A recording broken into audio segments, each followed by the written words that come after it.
Boop boop boop boop boop boop boop boop boop. Skaboop doop doop doop boop boop boo. Boo doo boo boo doo boo boo. Do do do do do do do. Go ahead and make that turn. Do do. Don't worry about me. Smack me upside my head. The Godfather. What's up, Ronnie? Hello, Joe. It's gonna be Wisconsin cold.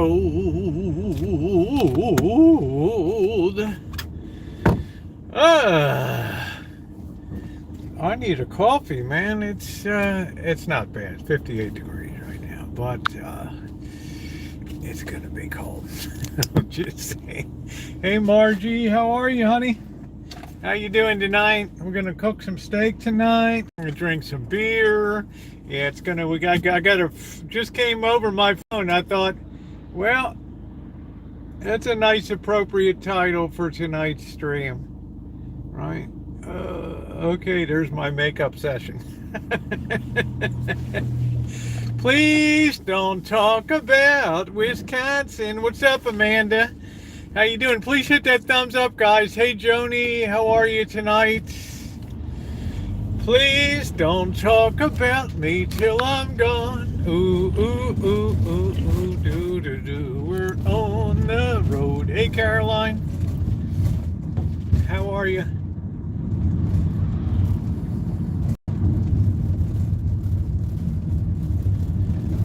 Do, do, do, do, do. Do, do, do, do, do. Well, thank you. I love blue. I love from royal blue to robin's egg blue. I love blue. I don't really match though. I got these green drawers on tonight, green and black. So. Yeah, it's been. I'd have to say today was an excellent day. It's been good. It's been a real good day. Just wish we could get some more thumbs up. We got 30 people here and 5 thumbs up. Gee whiz. What am I doing wrong these days? Oh, somebody's got a classic VW over there. It's pretty cool looking. Hey, Callie Mo. Yep, your thumbs up are very appreciated. It's the only membership we ever have here is you and your thumbs up. We ain't got no GoFundMes. We ain't got no Patreons. We only got you, voluntary contributions, and fun. Tonight, later on, it's going to be call-in night. Call-in night. Oh, you got to be positive. We'll be lurking for, but hey, James. How are you? Hi, Shemay. Good evening. How are you doing today, Shemay? Yeah, I'm in an excellent mood today. Everything has been really good today. Better than I hoped for. Please don't talk about me till I'm gone. Do do do do do do do do do do. Ba ba ba da boo. It's gonna be a chilly night tonight. We got a freeze warning out on Highway 12. Ba-doo ba-doo. La ba do do do do. Yeah, I'm gonna have that steak tonight. I think that's tonight's a fitting night for that. It wasn't the best looking steak, but you know it's okay. It's gonna do tonight. So, and then anybody wants to call in, wants to get back to the rancho, we'll get the phone set up. We'll give the phone number out. And we will be underway. How's everybody's day been today? Give me a 1 if it's been a good day, or give me a 2 if it's been a not so good day, huh? Give me a 1 if it's a good day, or give me a 2 if it's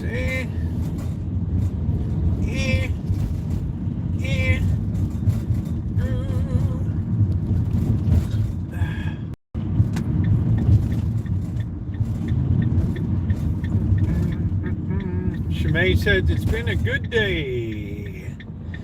Good day. William Horn, how you doing? Do do do do do do do do do do do do do do do do. Boy, I got one person that voted today. That's it. What is going on?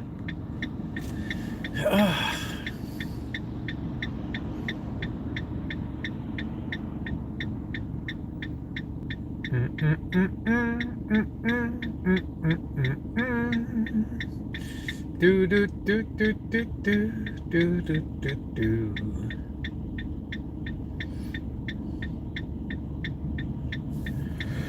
I think it's gonna be quiet. At the 7-Eleven tonight. Live chat check. Live chat check. Let me put this on. There we go.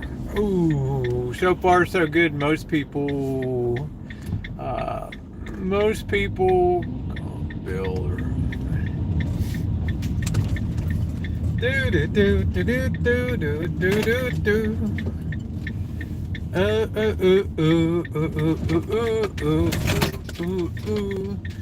Let's see if we can take out the sign here. Oh, maybe I'll get off cheap tonight. There you go, James. Thank you. Give Rosie a 1 for a good day, or 2 is so-so day. We're going to see if we can get everybody's frown turned upside down. Hey, Bunky, how you doing? I'll be back in a second. I'm going to get a cup of coffee. Yeah, I'm going to have to get it. It's going to be cold tonight. It was cold all last night. I'm going to have to put the heavy comforter on.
Freeze warning, freeze warning, freeze warning.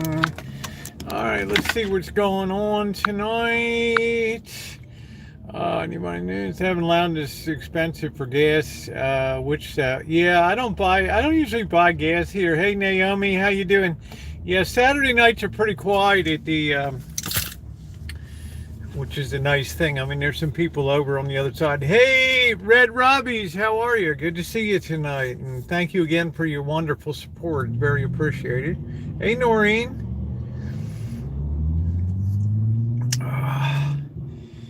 I needed this to buck me up tonight before we get into it. Hey, Bella Rose, how are you? And we got Craig. Hi, Craig. How you doing? Be right back. And Rosie needed. What do you like to drink? It is Saturday night. It will be beer night. The first sip of coffee and beer is the best. Good job on the Brancho. Thank you, Bunky. I appreciate that. That corner back there drove me absolutely out of my mind. To the point that I couldn't even sleep at night. I had to get back there and get that wheelbarrow going and take that generator. So everything came together. Everything came together this week. I got the generator going good with the new carburetor. I got the wheel changed out on the wheelbarrow. All these things. The fence fixed, the back. It's been a good week. I don't know about smart, but I'm a little handy, Bella Rose. Thank you. I feel sorry for the poor little newt you uncovered. He'll be slinking. He's just slinking off into the... He'll be all right, you know? He'll be all right. Feel sorry for me. I got the knuckleheads in the morning first thing now. Eating us out of house and home over there. So, Naomi, you like Tang. You don't drink alcohol, huh? Uh-oh. Yep, say hi to Mom. That's me, Bella Rose, all over. You got the looks, I got the intelligence, right? You got both. I'm a softie for the wildlife. Noreen, I got daddy long legs in my shower. I don't even dispatch. I don't, you know how I am. I can complain, but I never, hey, other car, how are you? I would never harm a living thing. I'm live and let live until that something bites me, or I don't know.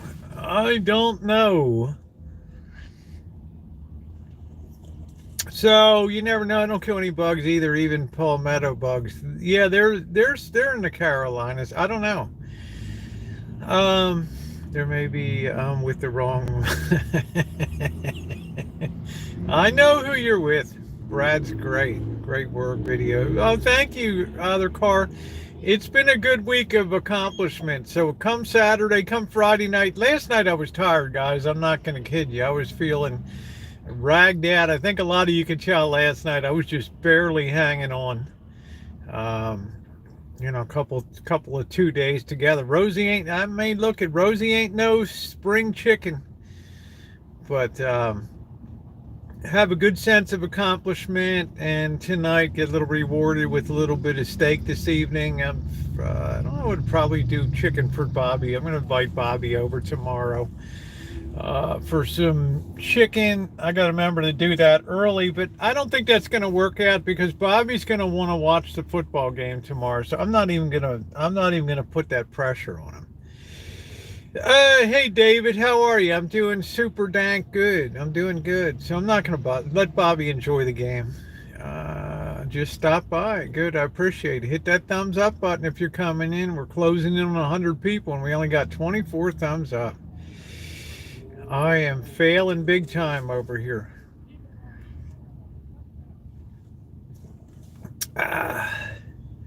That fig tree is history. That fig tree is the ultimate pain in the butt. I will never let that tree. I'll never let that tree generate again. And guys, I've warned and I've told people, be careful. The tendency is because I get a lot of people ask me about what tree can I plant and what should I have, what citrus should I have, or can you recommend an apple tree? Just noticed you have 11,000 subs on. Oh, I didn't even notice. I don't know. This channel's so old. I don't know. What's my start date on this? It's also 2013, isn't it? I got some Ancient Mariners. Oh, I would love it if you could have some of those lemons. I'll bet you would really bake up a storm. No alcohol for Naomi. Okay, honey, that's good. At least I wouldn't plant bamboo. Hey, Moose Knuckle. But I would tell you guys this. Research, research, research. Most people are going to go out to their local garden shop. Bare root season will be coming up and all that. The radio collection is doing great. It will be coming up to, they'll go to the garden center and just whatever old thing is there. Research it, find the best variety, and order it if you have to come in. Okay, don't settle for second best. I mean, if fig trees and things like that are a mess, all right, you're gonna regret it. You'll really regret it. Hey, Melissa, how are you? Yeah, research the trees, right? Like, I'm not particularly, if I had to do it all over again, I wouldn't have a Santa Rosa plum tree. I would just have the elephant heart plum. They're okay, but, they're not as good as the deep reddish purple elephant heart. They're both Japanese varieties. But you live and you learn. I got every orange tree I wanted, and I got a real rare variety there. I got the Palestine orange, which you never see anywhere. That's the market orange of the Middle East. If you were to go into Middle East markets in Tel Aviv or Beirut, places like that, Damascus, and you would see that would be the orange that would be in the marketplace. It's kind of oblong in shape. So do your research first. Don't settle for second best. Unless it's cold in southeast Michigan in the 20s. How about, you got some snow last week, didn't you? I know it's cold up there. Somebody in Wisconsin was talking about going out snowmobiling, right? Definitely have to research it. You got to research the best trees because, it's like almond trees. Oh, this is an almond tree. No, you want really, yeah, like clementines. You want to make sure you get the right thing, right? You'd love the boss's tree, Chimay. He has wonderful, they're like tangerine delicious, really good. So, almond tree, it was 63 here today. It wasn't bad. Yeah, 6 inches Thursday and wet too. Okay. It was 63, but I like this, some orange, but they cost too. Yeah, they're not cheap. They're not, everything's expensive when you pick fruit from your working farm and bake. Oh yeah. What about that Moose Knuckle? I'm going to go out and get some lemons and let's make a lemon meringue pie. Or we're having breakfast. Let's squeeze some orange juice. I keep forgetting in the morning. I was busy editing, and then I was putting up the video from yesterday up today. So, but it is a unique experience to go outside, and as I did in July, and I picked all the peaches, and then we canned them, and it's amazing. I'm enjoying the fruits of that labor right now. I can pop a can of peaches open. Peach pancakes, peach chicken. I mean, it's amazing. So I want to expand that when I get the back 40 into production. Really have a big working thing there. I think I'll probably have to upgrade the waters though. The water. I love the bottle brush. I have a small terrarium right now. I have a palm tree there. I know you love it. I love the bottle brush. My only problem with the bottle brush, the hummingbirds absolutely love the bottle brush. So citrus only grown in the San Joaquin Valley, with partner growers. Yeah, so some still slip out though. The only problem with the bottle brush is that they tend to get very leggy. In other words, they'll be very high and then it'll just have a bush on the top. So the wind tends to knock it. Hey, Jerry. That's what busted the fence. You guys don't even see it on the side up front. Because the a bottle brush came down in an earlier storm and crushed the top of that fence. So you got to keep them low. That's what I was talking about, having somebody come in and just cut that at top of fence level and then just fix the fence and be done with it, right? So I want to do that because it's driving me crazy looking at this busted fence. It's driving me out of my mind. You know, I want everything just perfect. So I've had a lot of people write me overnight, are we still on for Vegas? We are. Nothing has changed for that. Hey, Alan, I will be on the road early Thursday. Wednesday, I pick up my CCW permit. And guys, this process started June 26th. Wednesday will be February 1st. So that gives you an idea. I might have been able to knock a month off of it. You know, if I'd gotten on my horse a little sooner and got stuff done. But there was a lot of things to be done. So, I mean, that's a long time. July, August, September, October, November, December, January. You know, you're talking about almost 7 months.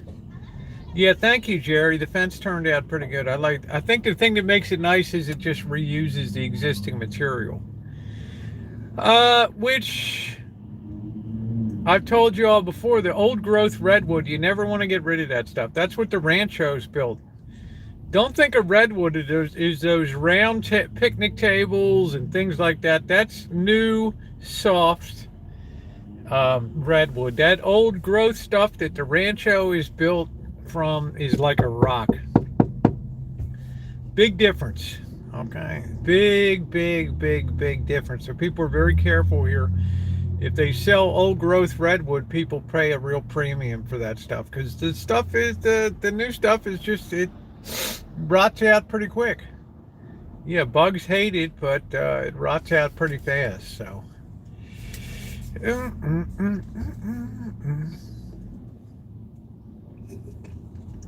so I love the and I treasure like when somebody ran into the corner of the house and took out the corner of the house, I really had to struggle to refashion. There was some redwood that was still in the garage, real old stuff. I was able to refabricate a new corner out of that and put that together with the skirting and the lipstick line along it and all that. It actually measures 2x4. Yeah. Am I getting a cold? No, honey. No cold here. I might be a little, just might be early allergies. We had a real blast of some heat here. We had 74 degrees on what, Thursday? 74. So some of the earliest stuff might be coming out, but I don't have a cold, but my nose is itchy. Top of my head is so sore that I'm thinking about joining hair club. No snuggle. People still do that. I think it just shave the head down looks better, right? Oh, brother. Hey, if you're just coming in, please hit the thumbs up button. We're going to have call-in night tonight. So that'll be when I get back. Post up the number. New redwood 2x4s are actually 2x4s, yeah. Yeah, I just like I like the way the old redwood performs. And because I'm in the redwood empire here, redwood, most of the houses in my neighborhood are built of redwood completely. Okay, structurally underneath. My rancho house has concrete footings and then piers that it rides on with the perimeter foundation there. So it's already proven itself in the earthquake of 1969. So it's hanging good. That was a big earthquake that knocked down Sonoma County's county building. This is really a bad place for earthquakes here. So I missed somebody's commented something. It would look pretty cool. Craig said something. What did Craig say? I think I'm going to try bottle brush. Maybe I can just buy a small one. They never stay small. Hey, C-Dab, how are you? They never stay. I'm going to have a steak tonight, Hobotron. I got a glorious steak that I bought last night at the grocery outlet. So I think that's going to taste excelente tonight. But Craig, I don't know if bottle brush is going to do good in that. It really can't take real cold, right? It's like a semi-tropical plant. You can try it. If it's just going to be indoor, it should be easy to grow. I mean, they're tough as nails. But the wood is very tough wood. It's really tough. Yeah, I know it's early allergy. Rosie don't do sick, so it's allergy. I know that.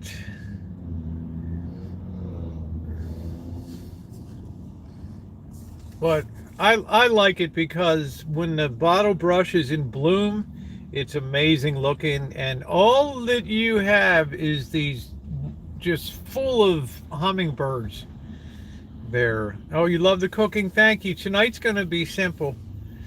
Although we may do a mushroom gravy tonight for the steak. We are going for a steak dinner on our anniversary. Oh, that's great, Bella Rose. You guys are wonderful. What a beautiful couple. Celebrating their 10th wedding anniversary. How wonderful. The young couple.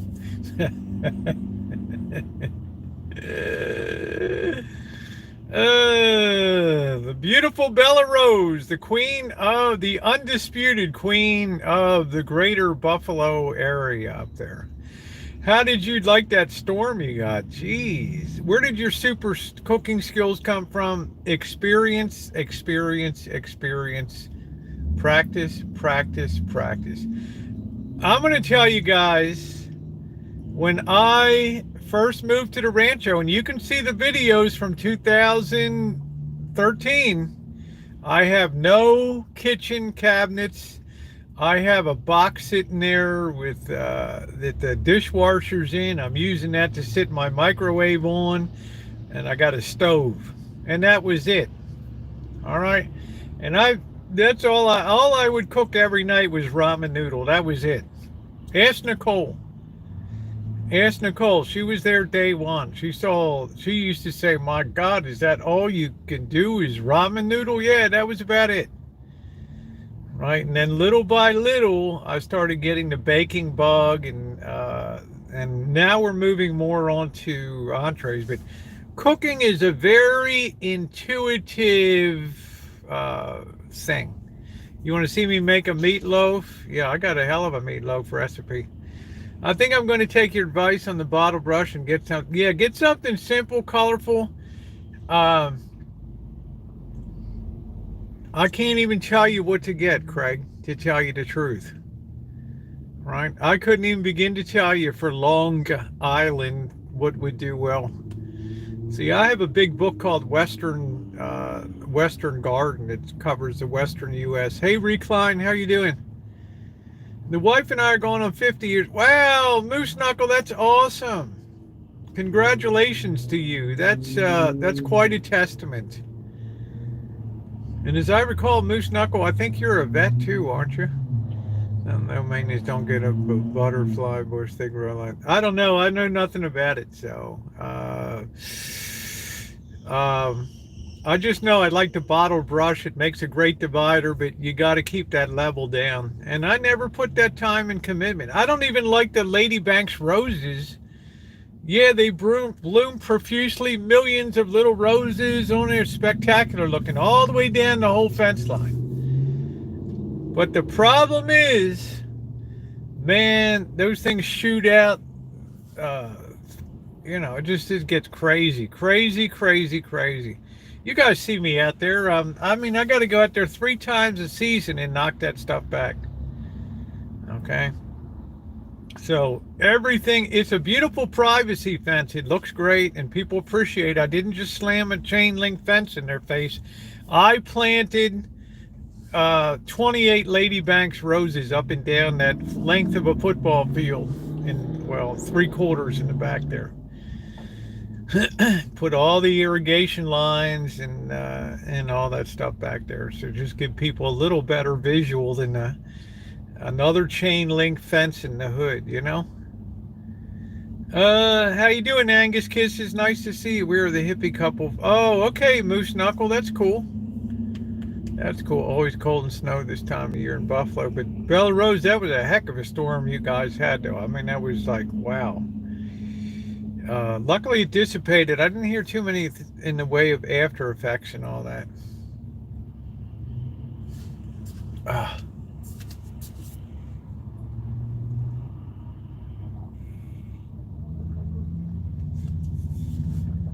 It's a heck of a thing to dig out of, though. I know that.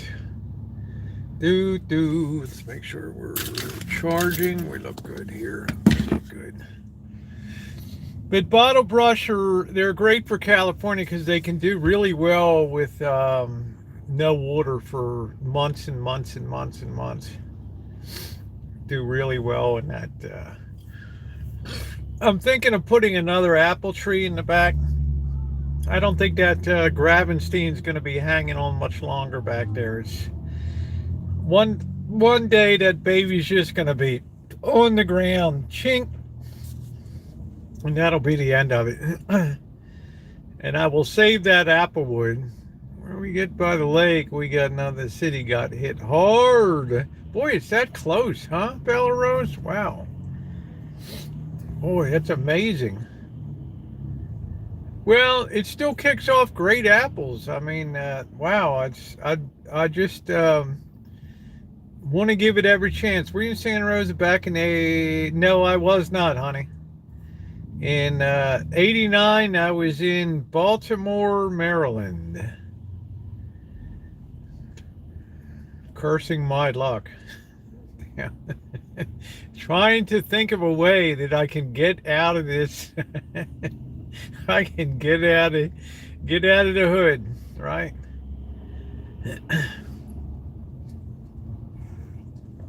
All I wanted to do was just put the city in the rear view mirror, but a lot's changed. You know, you got the glorious Ravens. I mean, you got a lot of stuff happened. A lot of stuff changed. There's Catherine. Hi, Catherine. I love that picture you sent today. Thank you. Going to Buffalo, New York for shopping. I'll tell you, you can talk about buffalo wings that you might have near you, and you may say, oh, those 7-Eleven wings are so good. Let me tell you what, I went to Buffalo. All right, I didn't go to the Anchor Bar, which claims to be the place that invented the buffalo wing. I went to Duff's Original. And there were some guys that looked like in there, like some tough guys that looked like they wanted to knock somebody's head off.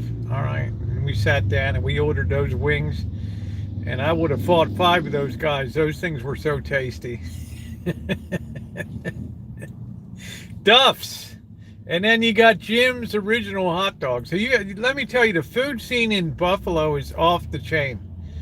Okay. Now, I know when I go back again to that area, if I'm not fortunate enough to have Bella Rose's Italian cooking, I know that she knows some really top places. There's a lot of Italians around that area there. I know that they've got great Italian food in that place. So there's a lot more I want to do in Buffalo. All right. Yeah, that's Ted's Hot Dogs. I miss the best wings. I'll tell you what. Oh, you make the best wings. That's great. Wow. Okay. Gee, I wish you'd do some videos and uploading, Bella Rose. I know you're busy, but wow, you would really have a kick-ass channel. You don't have to put yourself on, although people would be taken by your beauty. But, you know, your baking and other stuff like that. I'd love to see what your wings recipe is. You worked your butt off in the yard. Actually, it was yesterday, Alan. I took a pretty easy day today. Not too much today. I had some other important stuff I needed to do today that was off Rancho. Necessitated me out and back. So, love to know what that recipe is, but there's got to be good Italian restaurants up there in that area, and I want to go back and look at the depleted town of Niagara Falls, New York. That looked a little that looked a little rugged. When I hear you mention Baltimore, it makes me want to listen to that song on Hairspray called Good Morning Baltimore. Yeah. Oh, you dim sum. Wow. All right. Chinese South. You sound like you're happy, Catherine. Hey, Amelia, how are you? So that's a cool looking place to explore. I want to go along there, Rochester and Watertown. That's all those places along there. Messina. Yeah, you're shy. You just want to keep all that beauty to your hobby there, which is fine.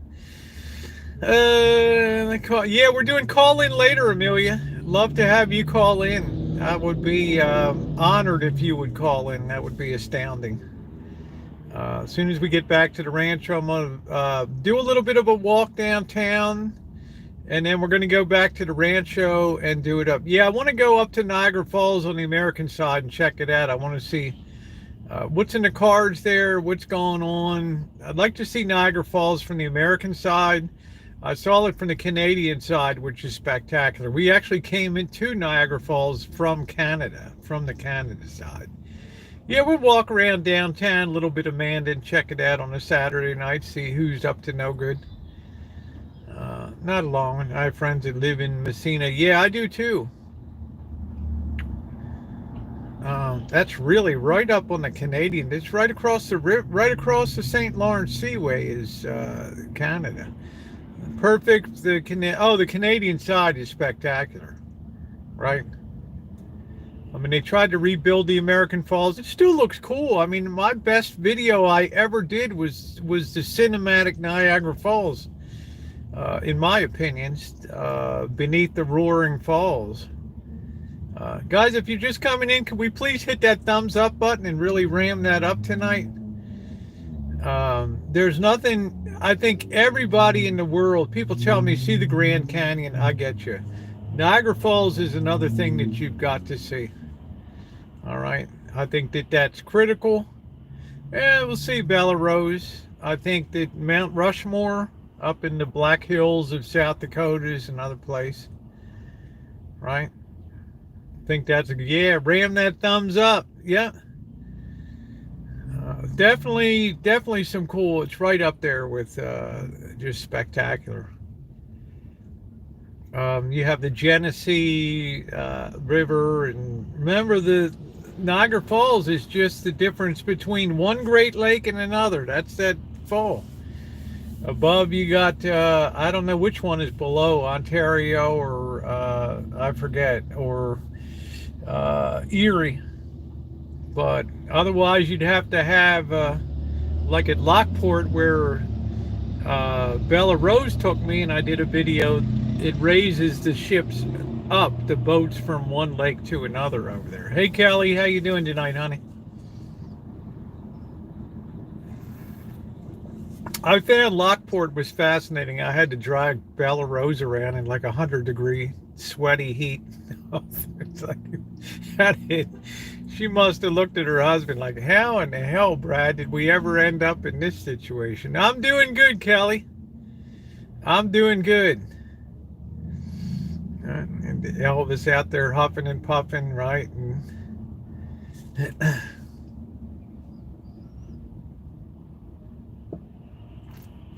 today was an excellent day. Today was an excellent day. Every day should be so good. I want to come and visit. I want to see you guys again so bad. You were so kind, driving all around. Oh, that's so sweet of you guys. You guys are awesome. That's what I love about YouTube. I have people that ask me, what's the best part about being on YouTube for 10 plus years? The best part about being on YouTube is the people I've met. And if I was to count it up, it would be well over 100 people that I have met, probably far exceeding 100 people on YouTube in a lot of different states, all across the United States and things. So whenever you meet somebody in real life, you can have an internet friendship. What my friend Daydreamer used to call Fia, friendly internet acquaintance. Yeah, he was fine, Bella Rose. Fia, friendly internet acquaintance. Right? But when you meet somebody in real life, cyber friends are one thing. People that you meet in real life, number one, 99.9, not 99 and 44 100ths. I should use that for a soap thing one time.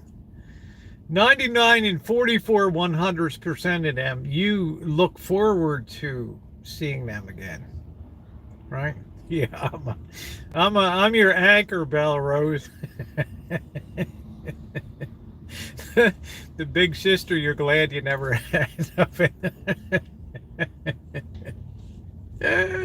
Ted's Hot Dogs, man.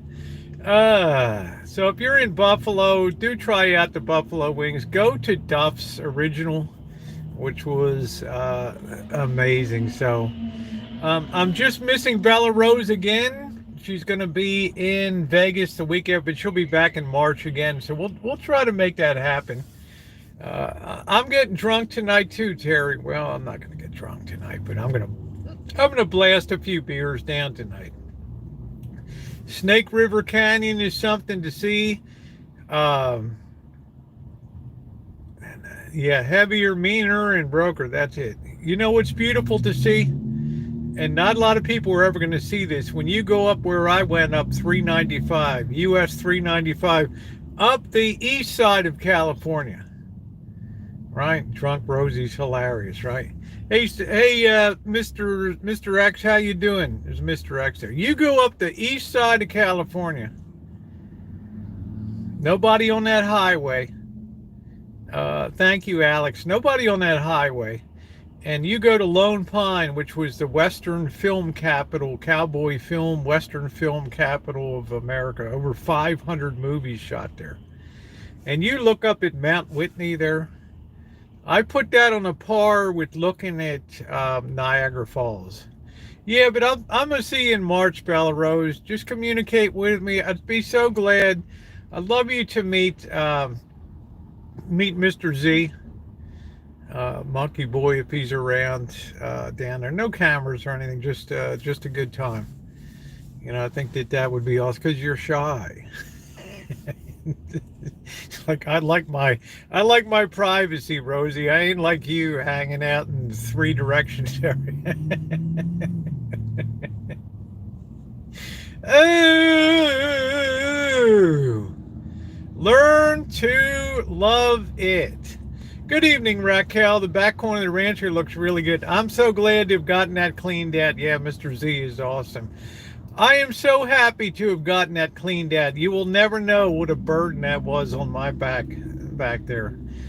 Because it's like almost scary for me to go back there, and because the weird undiscovered species running around over there. I mean, a chance of a huge rattlesnake being in there. I mean, that's with a clutch of eggs. Rosie versus the rattlesnake. Yeah, we know how that's probably going to turn out. How many days have you not gone live? I don't know, but Amelia, I have live or on YouTube. I have been on YouTube since January 4th of 2013, and in those 10 plus years, I have missed 4 days. Only 4. So we're talking about 3,650 plus days, of which I've missed 4 days. One day in 2013 when my channel got X'd, but I brought it back again. And then 3 days when my father passed away, in respect for him, and I took 3 days off. I clutched my pearls. I don't do snakes either. Right. So every single day, Amelia. Right. And I'm not talking about just putting up a community post. I'm talking about putting up content and stuff. So very rarely I'll do, like if I'm on travel, I might pull up an old video and put that on to give people a laugh of Bobby drunk and passed out in the hallway, hitting his head on the wall or something, or looking like Lenin in the mausoleum under glass in the Shine Shack, something funny like that. Real throwback stuff. Hey, Barry. I've loved it. I've loved almost all the time. I mean, it's extracted a very heavy price on my family for sure. I mean, when I first joined YouTube, I didn't know what a troll was. I didn't know what a dox was. I mean, I thought everybody was cool and nice and get underway, and then all of a sudden, hell breaks loose, and you got people looking up backgrounds and court records and who owns what, and contacting the hell out of family and stuff, and just I never knew about a lot of that stuff. Oh, that blade was beautiful. That blade was wonderful. Right. It's like when I met my brother a couple weeks ago, about 10 days ago, when he was down outside of San Francisco. He's like, damn, it's a lot of stuff about you. See, just keep on keeping on. Right. Oh, thank you, Terry. You're so sweet. But it's been a learning experience. But I found my meter. I don't ever get involved in drama or stuff like that. I've had it. Worst experience on YouTube. Sitting there one night, and somebody who having my background check read on a live stream, like somebody went in there and paid to have all kinds of information. I guess trying to find if I had a record or was on some registry or something like that, and just thinking to yourself, wow, this stuff really happens. But there was one decent person that contacted me, right? And I mean, it's a hell of an experience, and that was the lengths that some people would go to. That's the lengths that some people would go, and that really surprised me. Yeah, I don't do drama. Just brought up the old days about Dave the Fishing was fun back then. It was fun in some ways, and it was brutal. I don't have a brother on the West Coast. He was out on business, so just meeting up with him. That was a learning experience. So, sister call, it's all this video of you. Boy, you really let it all hang out, huh? Jeez. Doxing and stuff, and knew nothing. I knew nothing about it when I joined, right? But there was people that were dedicated. See, the big problem was back then you had it's really hardcore of anti-e-begging people that were really and then many of them, it was exposed that their lives were miserable failures, and they had been bitter because they were never accomplished anything in life. So if anybody else got something decent or made something or success, if somebody gave a donation or something like that, it would absolutely set these people on fire. Right. And I remember the real one that was really an eye-opener was this guy called Nomadic Fanatic, who's still on. And the guy, in a lot of ways, I don't know, I mean, I'm not going to say anything negative, but that's what helped really build his channel. People can be crazy, like, oh, I'm seeing the police are, the background check, and the guy's on there on a live stream telling the other guy, I need you to get this and get that. That's obviously not the name. It's Steven. Go look it up. And I'm just sitting there like, wow. Woo. I was like thinking to myself, wow, these guys are really going in. Well, I don't have a record. I don't have anything. So I think that was terribly disappointing to a lot of would-be people, but I'm not a drama person. I never got into drama. I mean, drama swirled around me. I was an original person in the Boyd. The people in the Boyd these days are really no connection to the original Boyd that we had. I mean, Cobra John was there. Yeah, people want to protect privacy. Well, once it's out, it's kind of out. Once everything under the sun has been done, and employers are contacted, and medical boards, and this, that, and the other, and the lengths that people went to was incredible, and harassing family, and uh, it can be pretty brutal. So I tell people, stay on a positive track, and yeah, the boy's long dead. Yeah. Gassy Grandma and Goathead, that was it. So I tell people, if you can be positive, you're not going to have a lot of issues. Yeah. Oh, thank you, Judy. I appreciate that. But I've met tons of nice people too, and some people that were against me are now, we're friendly. We don't have any issues.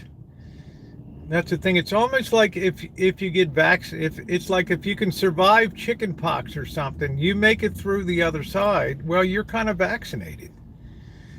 I mean, I've had cops swarming the rancho, and I don't want to call it a SWAT, but a wellness check, right? I mean, that was something that's you get kind of used to it, and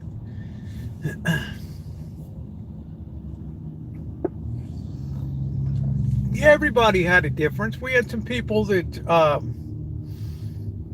looked at YouTube as a cash register, and that made an impression on me because back in 2015, one of the things that got me into trouble was I helped people. I naively believed that if you raised money for somebody, they would do what they said that they were going to do, right? And the reality is that I learned is people seldom do.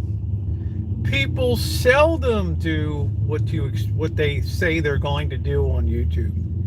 And then you have the heartbreak of finding out later that, scamming, wasted money, pissed away donations and things like that. And you're the one that helped make that happen, meaning me. So I had to take some responsibility for that stuff too and say, hey, you know what? I screwed up. So if I ever do a fundraiser again, it will be direct to the charity.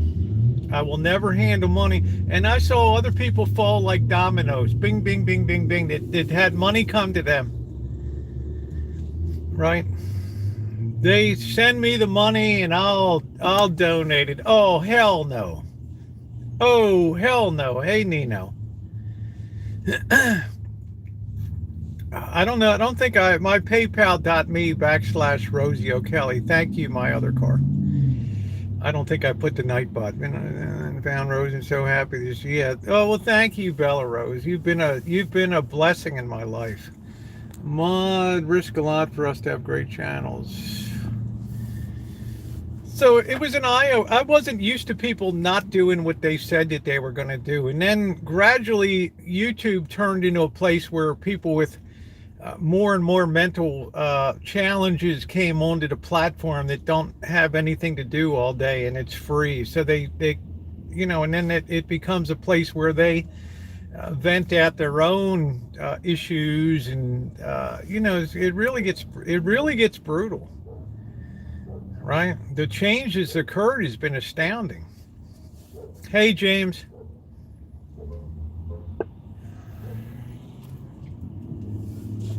So I said, I'm never going to do a fundy again, and I'm never going to handle money.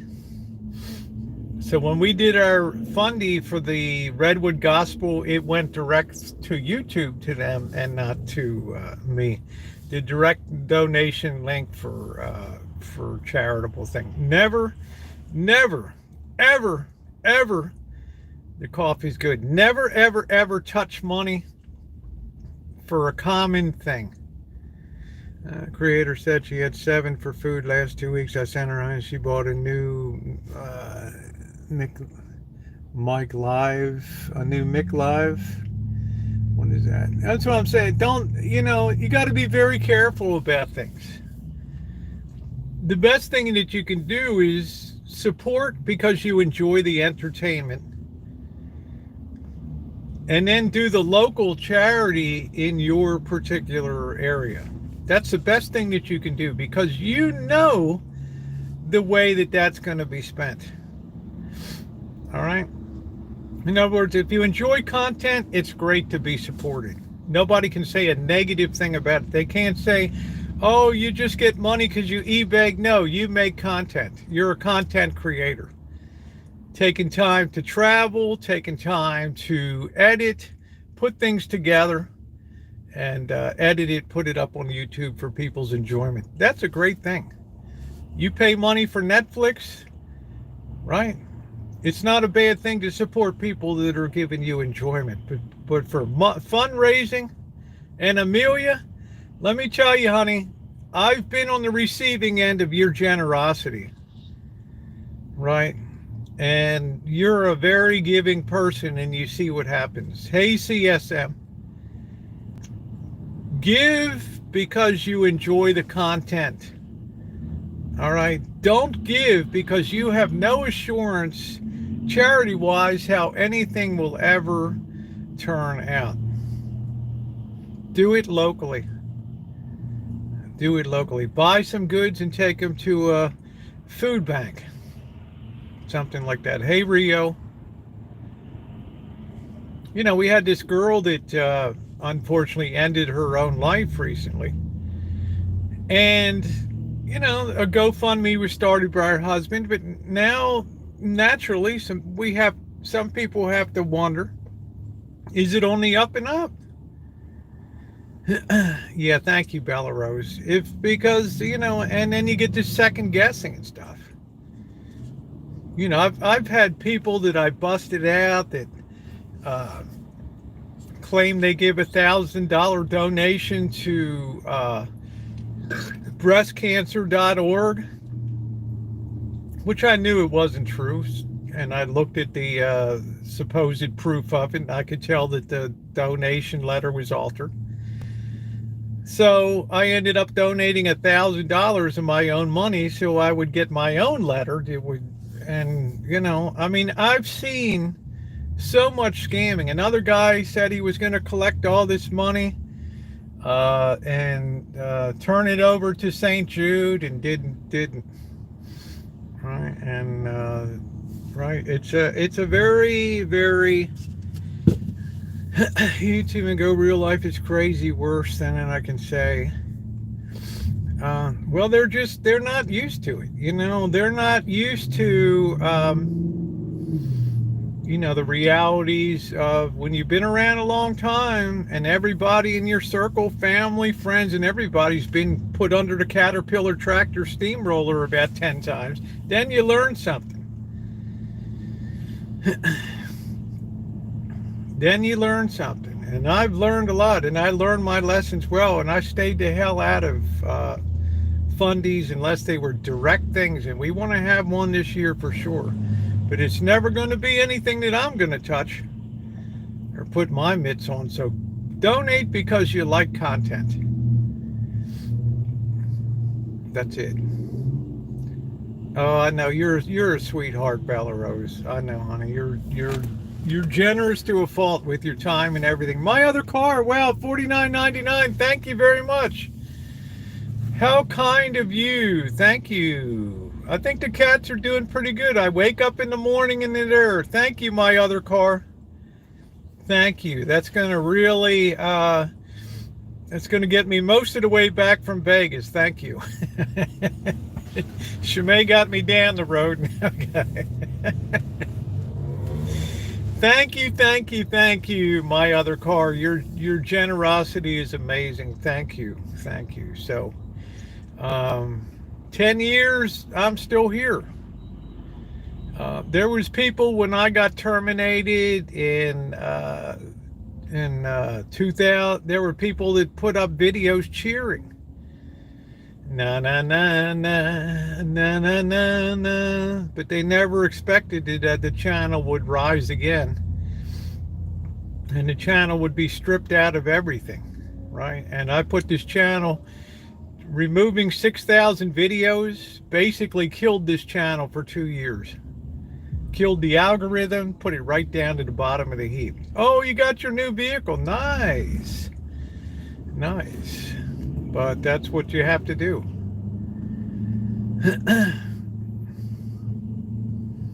So, I could say a lot of stuff about the Boyd and stuff like that. Yeah, the channel came back 4 times. I'm the only person that I know that's brought an original channel back 4 times.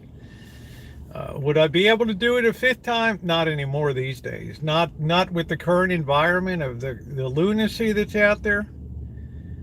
Right? People exploiting missing children and horrific stuff. Blaspheming and cursing every other word and things like that. I hardly even recognize the place anymore, but it's what I call AFAV, anything for a view. No matter how corrupt it is. Yeah, I do enjoy cinematography. I like that a lot. I really enjoy that. But I've seen the corruption for views, and it's, in a lot of ways it's saddening, but it's a free place.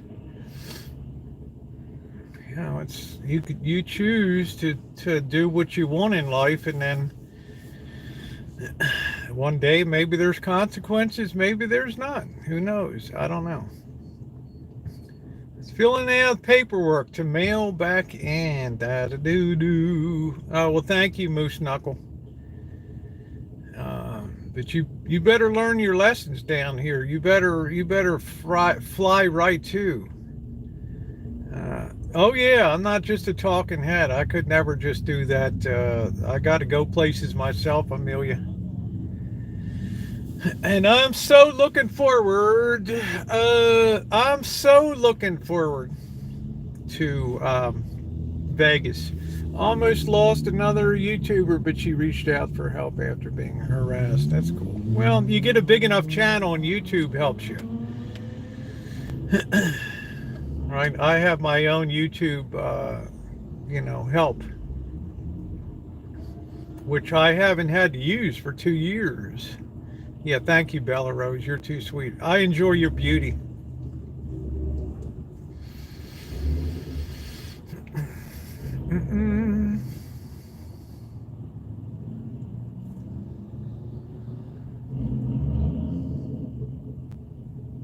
I've been dormant for 4 years. I was on such a roll, then life happened. Well, Amy, the good thing is you're not terminated. You just breathe. You just get the automatic electronic defibrillator device. Boom. Wow, my other car. Whoa. Wow. Thank you. Holy smokes. I'm back. I got transportation covered. Thank you. I'm going to be at the prison industrial complex. That's the way it goes. So kind. Thank you. Thank you, my other car. You're wonderful. I'm looking forward to 1 week from Monday. Thank you, my other car. Wow, how kind. The support is appreciated. It's never wasted. And it's going to be poured right into content down. And I know you all ready to see Mr. Z and hang out. You're home away from home. Love my Vegas. Do. My other car, thank you.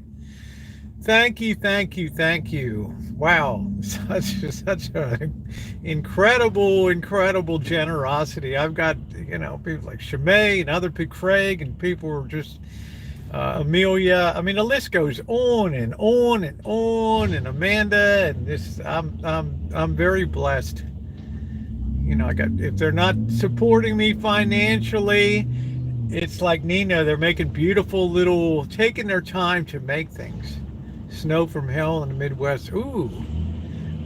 Wow, Ryan, and a little extra. Holy, I got to check my underwear.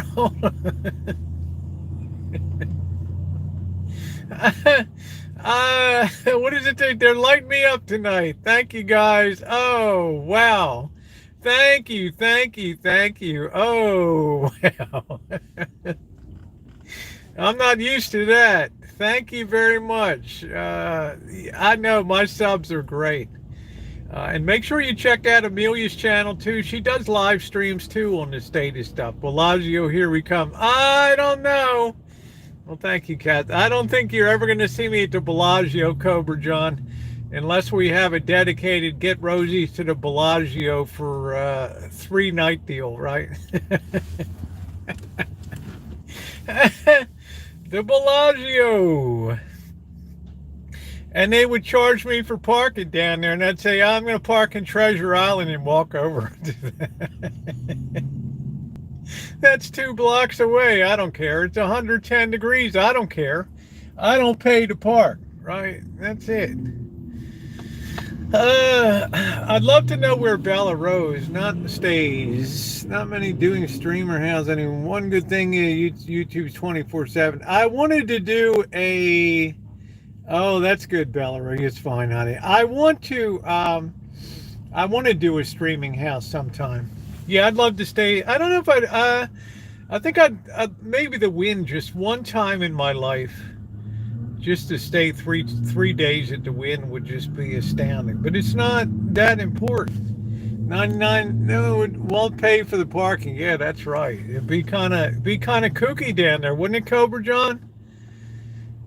I mean, I'm saying, oh, well, just drive through the, drive through the valet, right? Well, there's a $20, right? And it's like, phone will open in about, I think like 45 minutes or so, something like that. Thank you, Amelia. I go to gamble. There you go. Win, but it is a lot of money. That's why I say, but, it's like somebody told me, sometime in your life you just have to spoil yourself a little bit. Yeah, Bella Rose is a doll. She's wonderful. Thank you, my other car. And just, wow, the generosity tonight is just... And Ryan, thank you.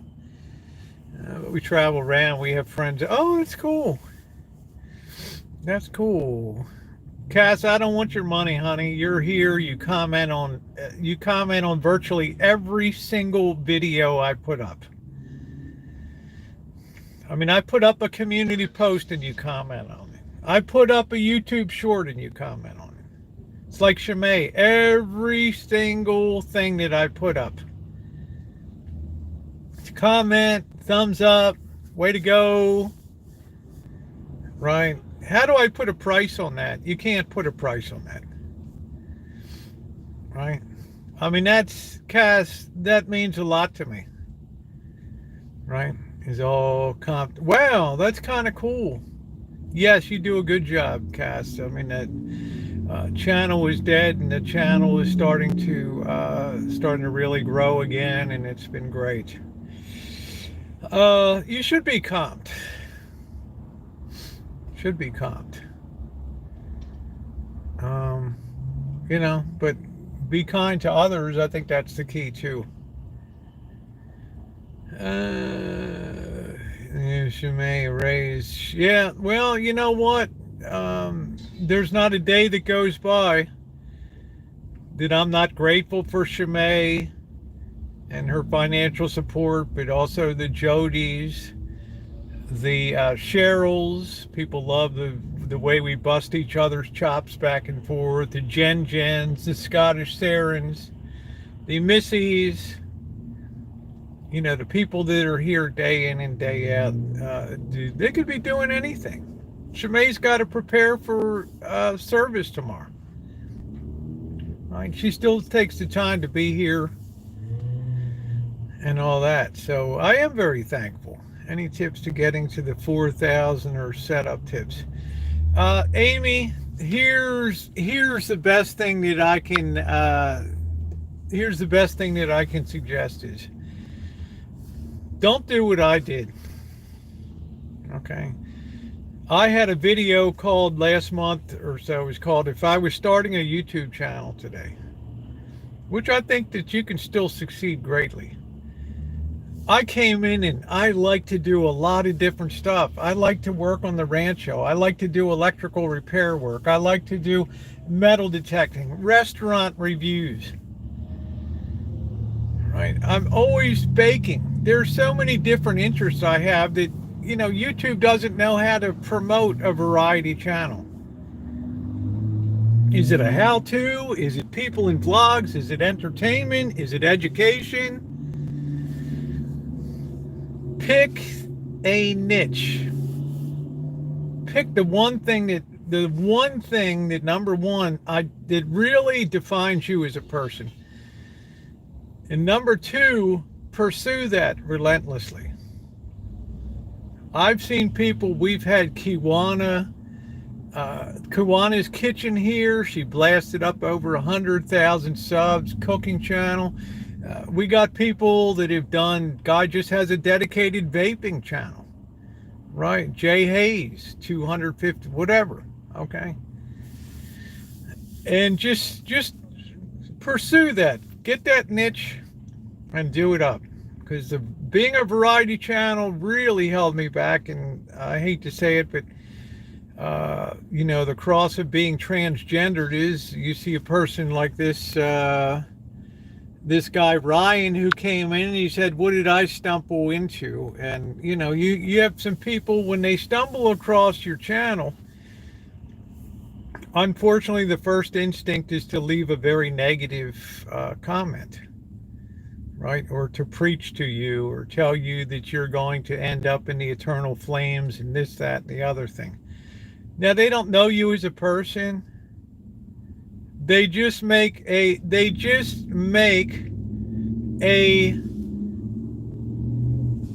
right? They just make an immediate snap judgment that, so I know what prejudice is. I know that. Okay. So that's my best advice to you, is pick something. What did this guy say? And then I have no idea who those people even are, CM. It's going to be cold tonight, Luce. Look, here's CM, somebody is dead. But the chances of it's 2023. The chances of that death in 2023, the chances of that death instituting change in the way that people run their channels is zero. The day after that woman died, people were out the next morning, before the body was even cold, doing videos. They didn't know the woman at all, but the shots were immediately fired, even from people that didn't even know. Well, I heard about it, so I'm going to weigh in on it. AFAV, anything for a view. All right. Raining cats and dogs. Oh my.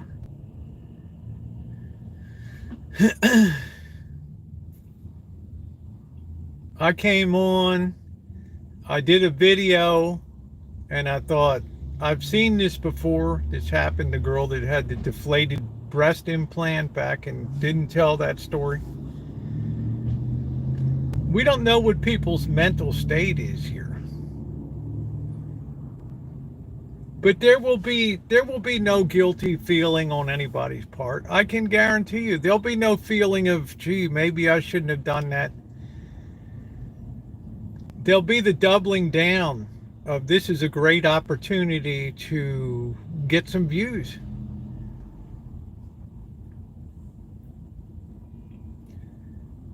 See, the money, yeah, thank you, Hobotron. The money, when I first came to YouTube, there wasn't any super chat. There wasn't any super thanks. You had one thing and one thing alone, and that was AdSense. And you'll notice over time, the more that YouTube incorporates additional ways to make money, the more down the rabbit hole people go to chase that money. So I put up a community post yesterday that encapsulated one sentence of the way I feel about things. And that is, today, the idea of conscience is on life support. I mean, I hate to say it. Conscience is gone. I mean, how often do we hear somebody come on YouTube and say, I'm sorry? Or come out and say, do a video and say, I did something wrong.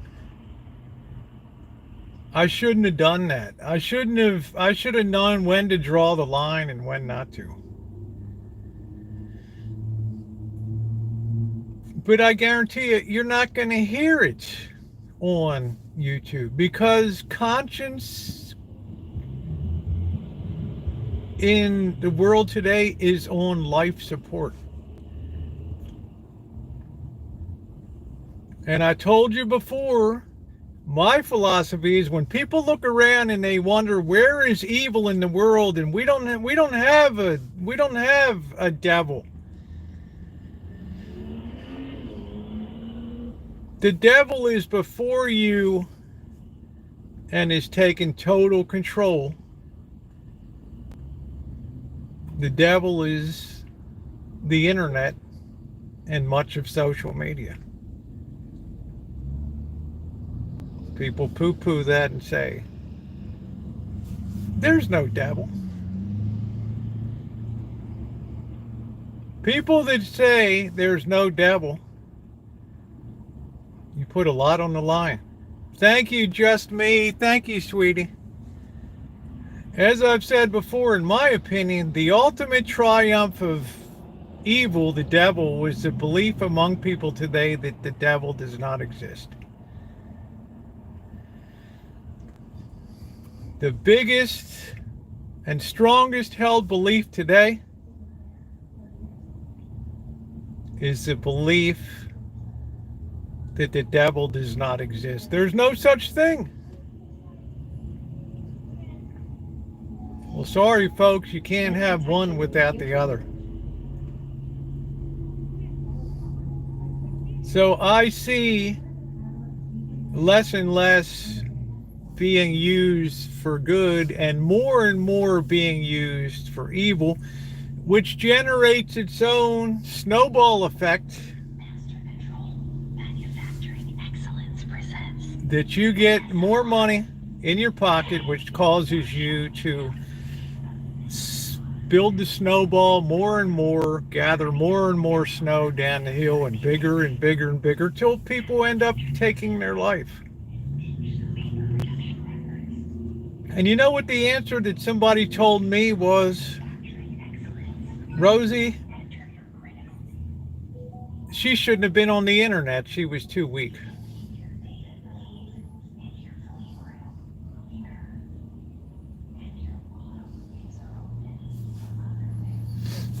Well, if it lets you sleep at night, I'm just not sure, CM. I'm not really tied into it. It's just to the point of, Foodie Beauties come onto this channel occasionally. She's been a nice person. I don't follow. I know that she got married. I wish her the best. No, I don't believe in UFOs. No.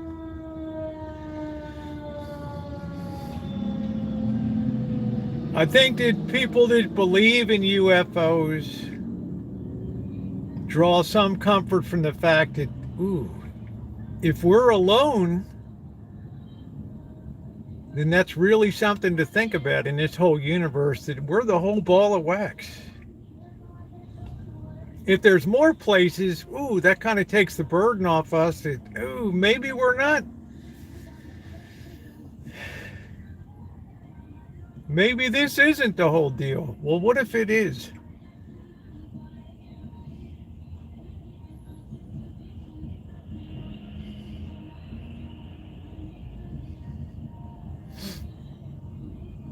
Right? What if it is the whole deal?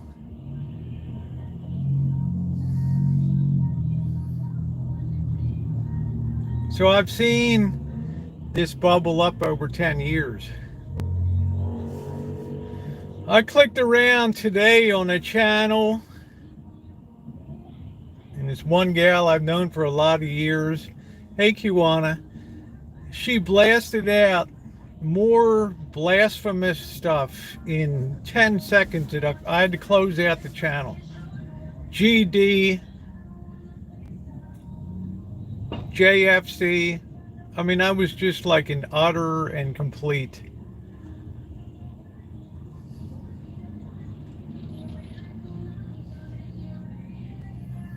Well, I was asked William Horn. It seems like a decent time to weigh in on it. I'm not bothering anybody. I just have an opinion. I'm not in a drama community. I'm not in a true crime community. I'm just an independent, third party out here.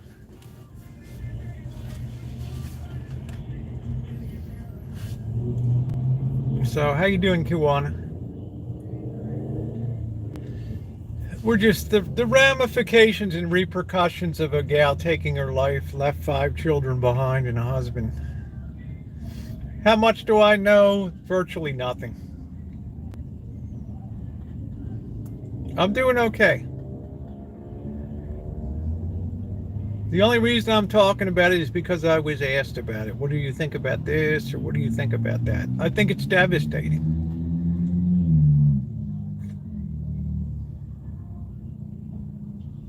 The thing that you ask yourself when you see people doing things that they're doing on the internet, the question that you should ask is,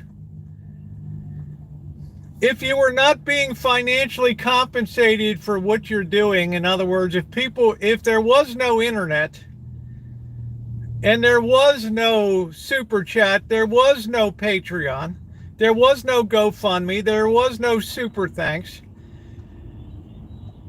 there was no internet, period, would you be doing what you're doing today? Well, I can say, yeah, I'd be sharing my life whatever way I could. But would I be doing the things I'm doing of exploiting children?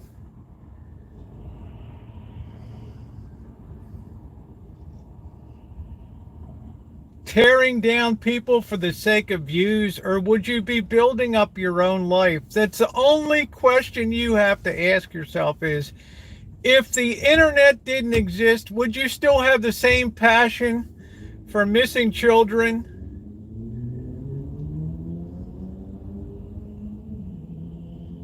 Would you still have the same passion for ripping people to shreds and firing from this side and then returning fire from this side and this side? If there wasn't a financial incentive to it, would you be doing it?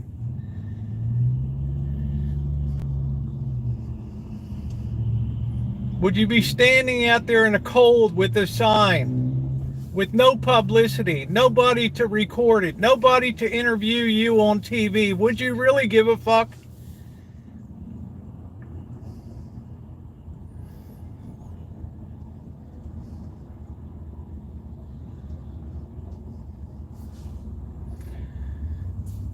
So, damage control does not equal conscience. Hey, Blondie.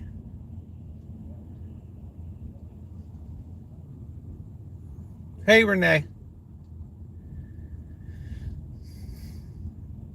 You know, I got enough issues being trans and facing the world and facing the future and mortality and death without putting the additional baggage on of how can I really damage this person today, or how can I get more dirt on this person?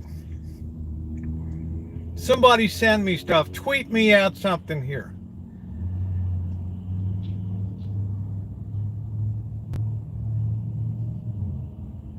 And it's just back and forth, and it just goes up to another level. And then CPS is called, and cops come in on a wellness checks, and this and that and the other. When does it end?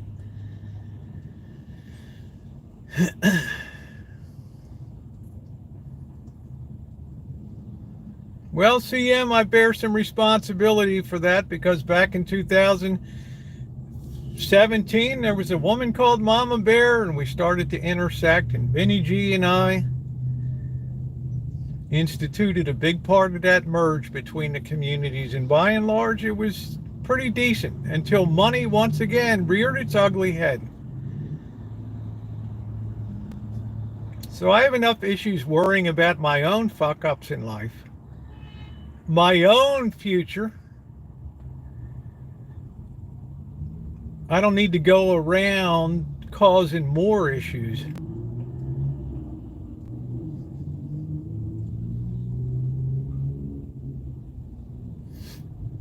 Well, she roasted me to pieces, Kiwana, under the urging of some not so nice people, and that fed her a pack of lies. But that's okay. I mean, it's not my life.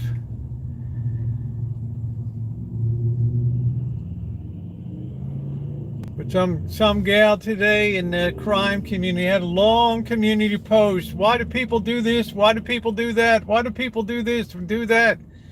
She listed 10 things that people do. And she said, I'd like your reaction to it. I put on that loss of conscience, right? And I put like one sentence on, and all I got back was, huh? Just went right over the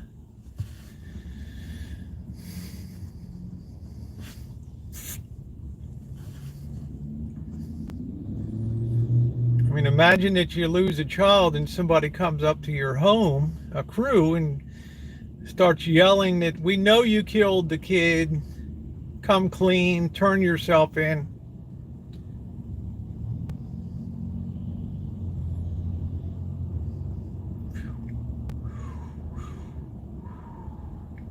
Do I think money the problem? Absolutely, positively. Money's the absolute 100% driver of it. This person gets an interview and their video blows up, and now it's like, oh, we have a falling out. Why? Because of money.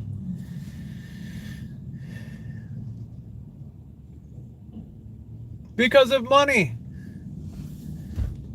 I can't be the star anymore, right? Now I got to take a back seat. Well, I'm not good at sitting in the back seat. It's all about the money. I've seen people abscond with thousands and thousands and thousands and thousands of dollars.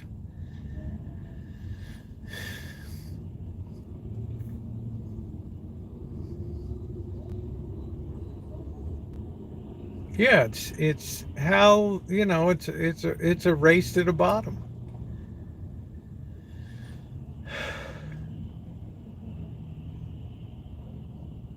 Oh, 2 of your viewers blocked me. It actually has a point of me not chatting. Well, my other car always just drop me a Gmail if something happens. My moderators generally don't, you know, my moderators really don't block anybody. The other big problem is that content creation went down the shitter. Now you can just sit in front of a screen, be a talking head, accuse people of this, accuse people of that, be outrageous,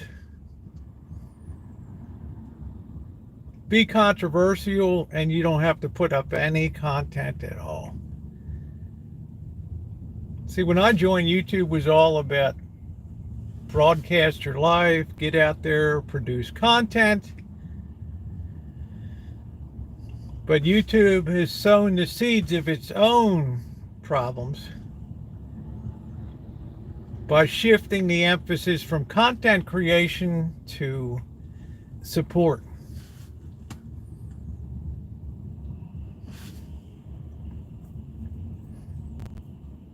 What's the consequence of that going to be? I don't know. The eventual flying apart of YouTube, I guess. They're under attack in Europe and other places. There's people in the United States that want to start to dismantle Google. Right. Well, my other car, I'm no doyen of virtue. I've screwed up a lot on YouTube. But since somebody asked me, I weighed in on it. Turn on the camera and just let her see what my cats would do. Yeah, something fun like that. He had a wrench in gold, and a wrench is really nothing. On this channel, maybe 5 people get wrenched out a week. Insignificant. Because people on here, they don't even think about wrenches when they come now, because they know there's no special power that the moderator has. They're just here to help out, and people appreciate that. So there's stability here. We don't have to worry about, oh, I had a rogue moderator, took everybody, they're all blocked. And like, if I'm blocking, it's because of my own stupidity, as Shimei says. No, keep those fat sausages off the...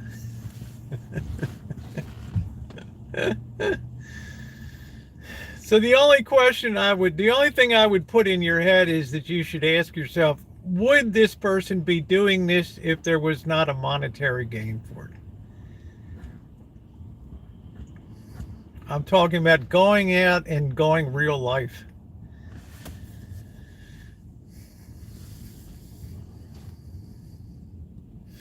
Well, I enjoy creating. But it's almost becoming a lost art on YouTube, because it's not what draws. It's not going to bother me, but it's other people complain all the time.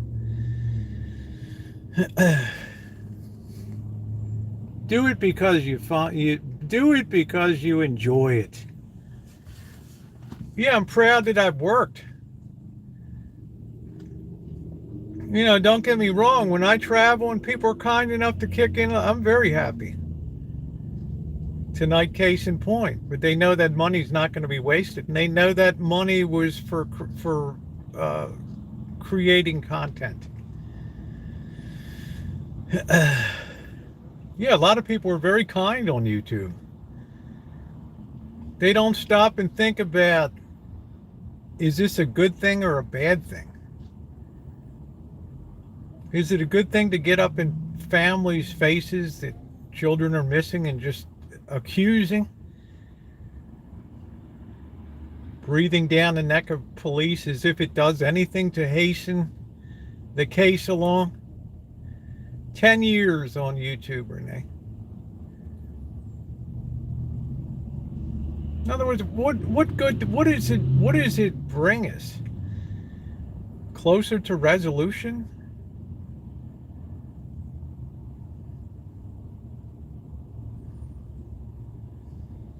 Yeah, it's fun, Cobra John. You do good content.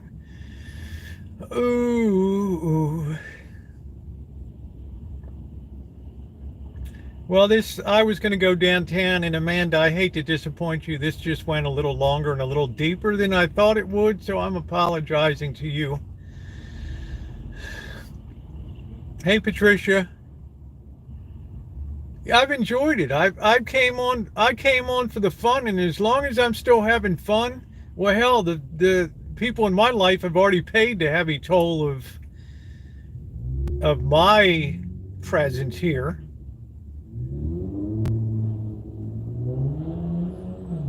I mean, I have truly enjoyed what I do. But nobody can ever say I come on and talk about numbers and, how many views do I have and this, that, and the other. I don't even know.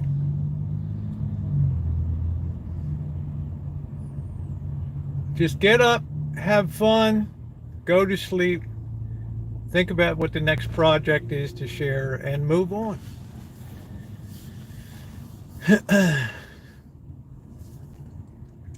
But you'll see people with egos so big that it's almost frightening.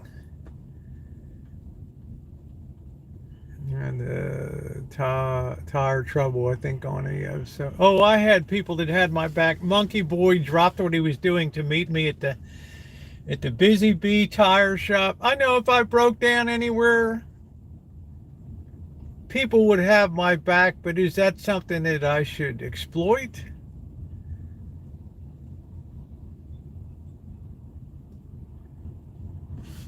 Or is it something that should be kept in perspective? Now, some people are well-to-do and they enjoy the content. Well, Kiwana, I'm here for YouTube because you, to me, are what YouTube is about. You come on, you do your great cooking videos, and you leave a positive impact on YouTube. And truth be told, I've never heard you say one negative thing about anybody. You're absolutely gorgeous, you're skilled, and you get the rewards of that you richly deserve. And I enjoy looking at those amazing dishes that you put together. Well, Craig, I never felt like I gave up life. I just feel like, there's some ham in me. There's ham bone. I mean, I love projects. I love to start something, see it to completion. I mean, it's fun. But the main thing is I don't have to go to sleep at night worrying, am I going to be terminated tomorrow? Is YouTube going to drop the hammer because it's too controversial? Am I going to lose the monetization? And, I better be careful. And if you build your life around YouTube, you put yourself totally at risk. The assumption is that YouTube will never change, that Google will always have this in the configuration that it is now. And there's people that have been left high and dry. People fighting to get back to the platform. This one gal gets terminated twice a week. But just keeps coming back and back. And then people tell you, I'm taking this channel and I'm not going to do drama. They turn around and do drama because they see when they go to make content that it doesn't get the numbers of the firing back and forth. So they're quick to slip off the ladder and say, well, I'm not going to put the time and the effort in to grow that because I need the immediate numbers of people to be here now.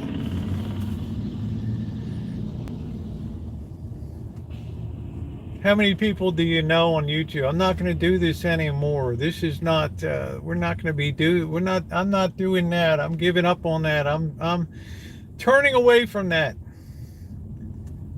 This one guy for 2 years has talked about how he's going to give up drama and move away from drama, and yet he's right in the thick of stuff.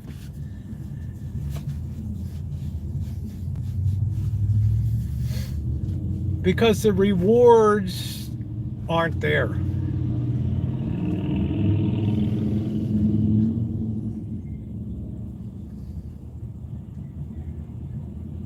Kev TV's not quitting.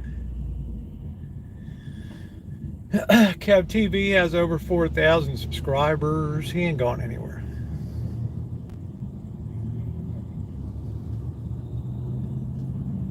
But Kev TV's got young kids, and he's got responsibilities and stuff.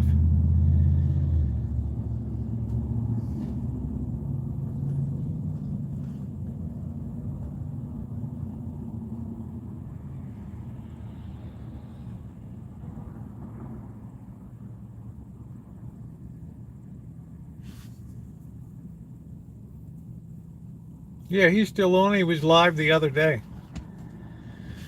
He was live, right? He ain't gonna quit. But he doesn't make controversial content, so it's a slow, long grind process.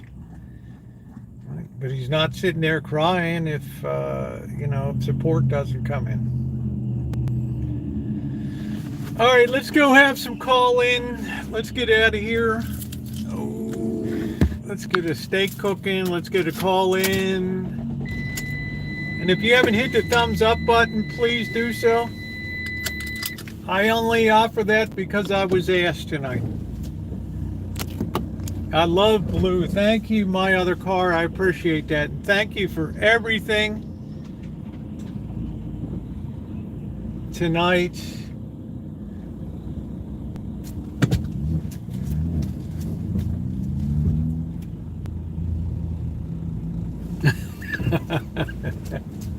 Yeah, well, things have a way of kind of taking care of themselves, Kiwana.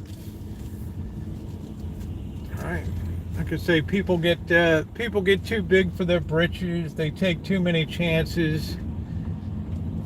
And I'll tell you, these days, you better be careful, because if you lose a YouTube channel, it ain't gonna come back. So you want to do stuff that redlines every day and leaves you wondering, eesh, am I going to get flagged for that? Or, well, Cobra John will tell you from racing, once in a while you're going to have a blown engine. Isn't that right, Cobra John?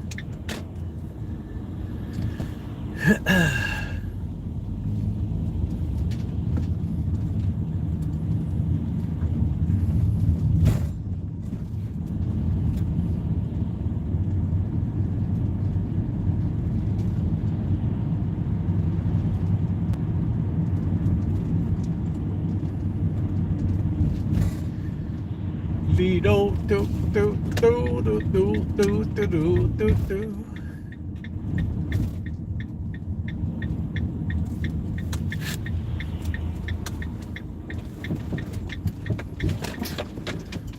Well, look what is back. Cupcake. Cupcake is back. Ooh, Lido, do, do, do, do, do, ooh, ooh, ooh, ooh. I do receive a lot of requests about starting YouTube channels and stuff. And I just tell people, don't do what I did. You may not have the fun, but if you really want to grow a channel, there's a heck of a lot better ways than I did it. Oh, right. Ooh. Oh, Cupcake was on special assignments. Oh, it's going to be cold. Oh.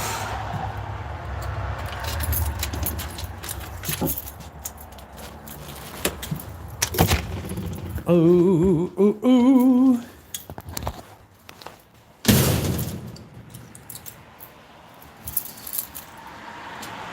Cupcake is the bomb. El Bombuloid. All right, let's get our, look at that beautiful wall of sound. 191,000 miles on that baby. Get that baby out on special assignment. The storm is coming in. They're saying we're gonna, what are we talking about, a storm here? Thank you, Nino. Are we gonna get a storm here? I hope not. Kitchen Stadium can't sustain another storm. Right one, do, do, do, do, do, do. Ooh, ooh, ooh, it ain't coming back. Next time, ooh, ooh. Ooh, ooh, ooh, ooh, ooh. Ooh, ooh, ooh, ooh. Hey, Darla. Nino's very special. Small storm tomorrow? I hope not.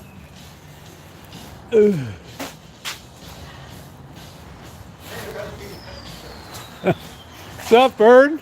Good, how you doing?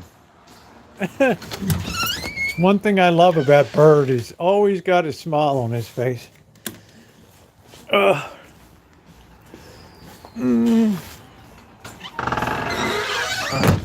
hardly has a pot to piss in life, but he stays happy. Oh no, no more winds, please. When is that supposed to come? I don't see the knuckleheads tonight.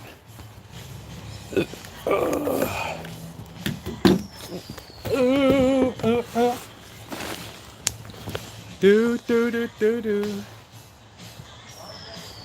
Yeah, that's exactly right. Like, what would you do if you had more money? Most people would still be the same miserable people they are. Ooh, ooh, ooh.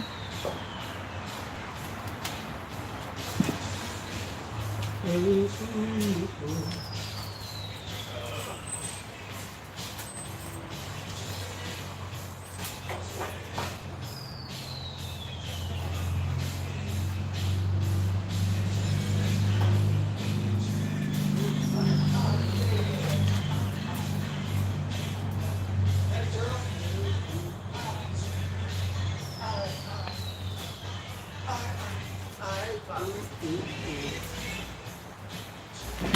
Ooh, ooh, ooh, ooh, ooh, ooh.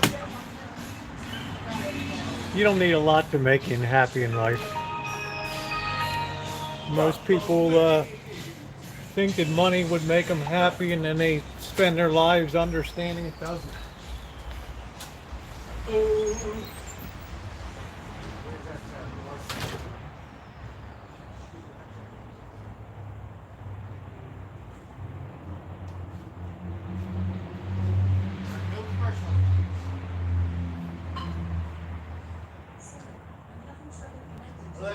Fix it.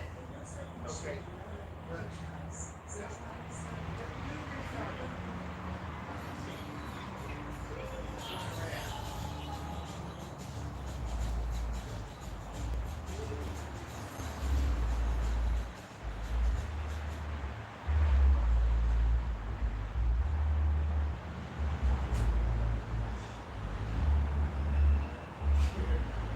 Took me something to eat. Look at this place.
All right. Oh, it's going to be cold tonight. I think we're going to need to put the jacket on. Give me a minute to get the phone fired up. Where the hell did I put that?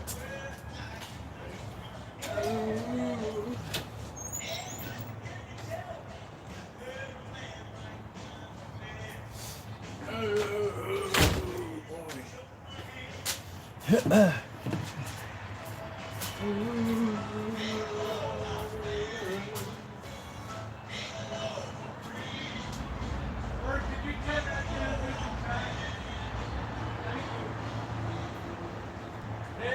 you put the load right on me.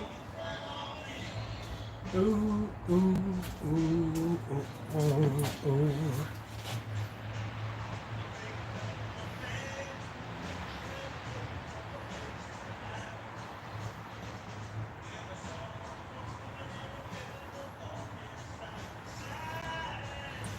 All right, let me get the Bluetooth set up here.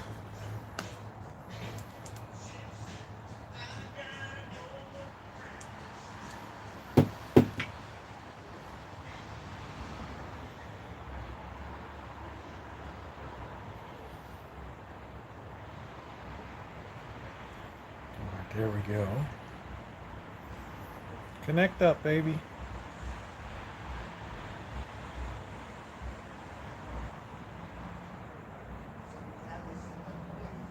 Come on, what's going on? Oh, oh, oh, oh. Oh.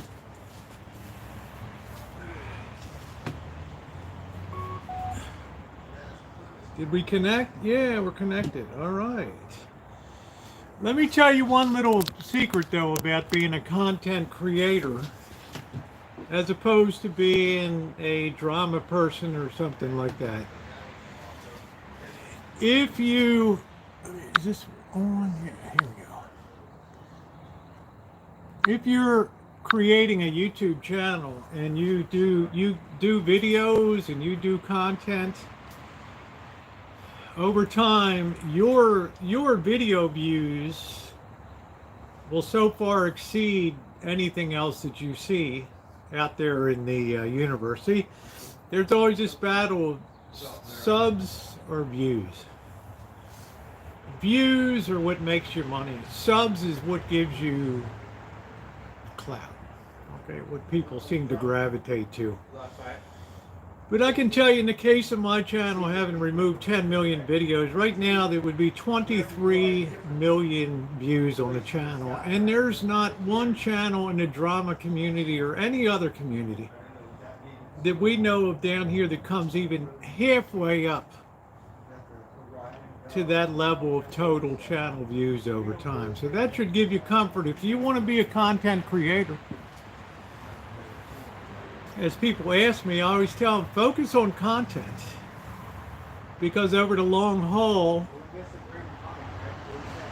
people will be watching your videos from 3 years ago, Kiwana, where you made braised chicken thighs. But drama that's talked about today has no legs beyond next week. People don't go back. They don't care about last year's drama. They don't care about 2 weeks ago. That might as well be an eternity. But when you create content, every hour that goes by, hundreds and hundreds of my videos are being watched. Yeah, watching the videos, exactly. They already watch them now. Trust and believe, MR. And not all the ones on YouTube either. I've seen every bit, all right? Hey, Eddie. I think Nevada is an open carry state, so I'm just saying, if you want to grow a channel, that stuff is like crack. You want to make something worthwhile that's going to have legs, create content that people are going to enjoy for years. Timeless. And that's what'll really make you the money. All right. But that takes, well, I love you here, Kiwana. You're a star. Everything I point to for people that say this is how you should do it. All right, we got the phone is open. Be patient with me. So if my moderators want to go ahead and post that number, feel free.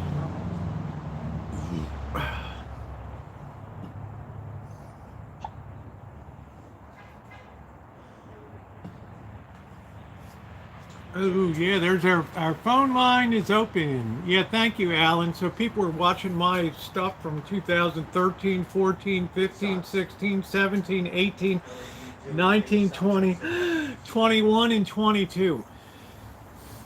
People make so many comments, I got to go back and rewatch the video that they're asking me about 10 years ago.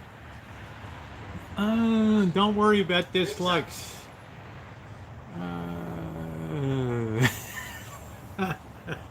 That's because I'm a nut job. All right, here we go. So you can call in if you like. Just be patient with me as I mess around with the phone. All right.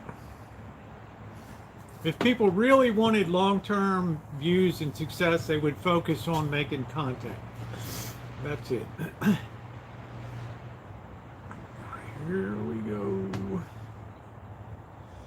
Oh. Oh, let's see. We're done. Hello? Hello, Who's this? this is K9 5760. Yeah, hold on a minute. Let me put you on the Bluetooth. Okay. What's up? Yeah, you got to turn down your sound in the background. Or you're going to have a feedback issue. Yeah. Got it. Killed everything. Okay. Great. Here we are. Hey, Sheree. Tell them who it is again. K9 5760. Yeah, I don't know you on the channel. Hey, Sheree. I don't know you on the channel. I know. I'm on Facebook. Sheree knows me on Facebook. Oh, okay. She knows you on Facebook. Yeah, what's going on? Oh, I'm calling you. Yeah? So, do I have a plan to save everybody? Save everybody. No. What do you have? I don't know. Can we all just get along with each other? I think for the most part, people get along pretty good on here. It's just people, I think some people go down a path of, negative feedback works for them for a long time, and then one day it doesn't work. Uh-huh. Yeah, but you all gotta get along to get along, right? I don't know. I mean, my best suggestion is people do their own thing. Just put up your own content and don't worry about what other people are doing. Oh, well, there's no way that's gonna happen. Well, I know. I mean, yeah, you're the school of realism. I'm the school of idealism. Huh? I'm idealistic. If I see you walking down the street, I'm gonna say, "Hey, Rosie! Hey, love you!" Don't you get that all the time? This sounds like Eric. Huh? Eric? Yeah, I always have people call me from the streets and stuff. Wherever I go, people are, oh, I know you, right? Yeah, I groomed everybody's dog in town, including, what do you call it? The governor? The governor?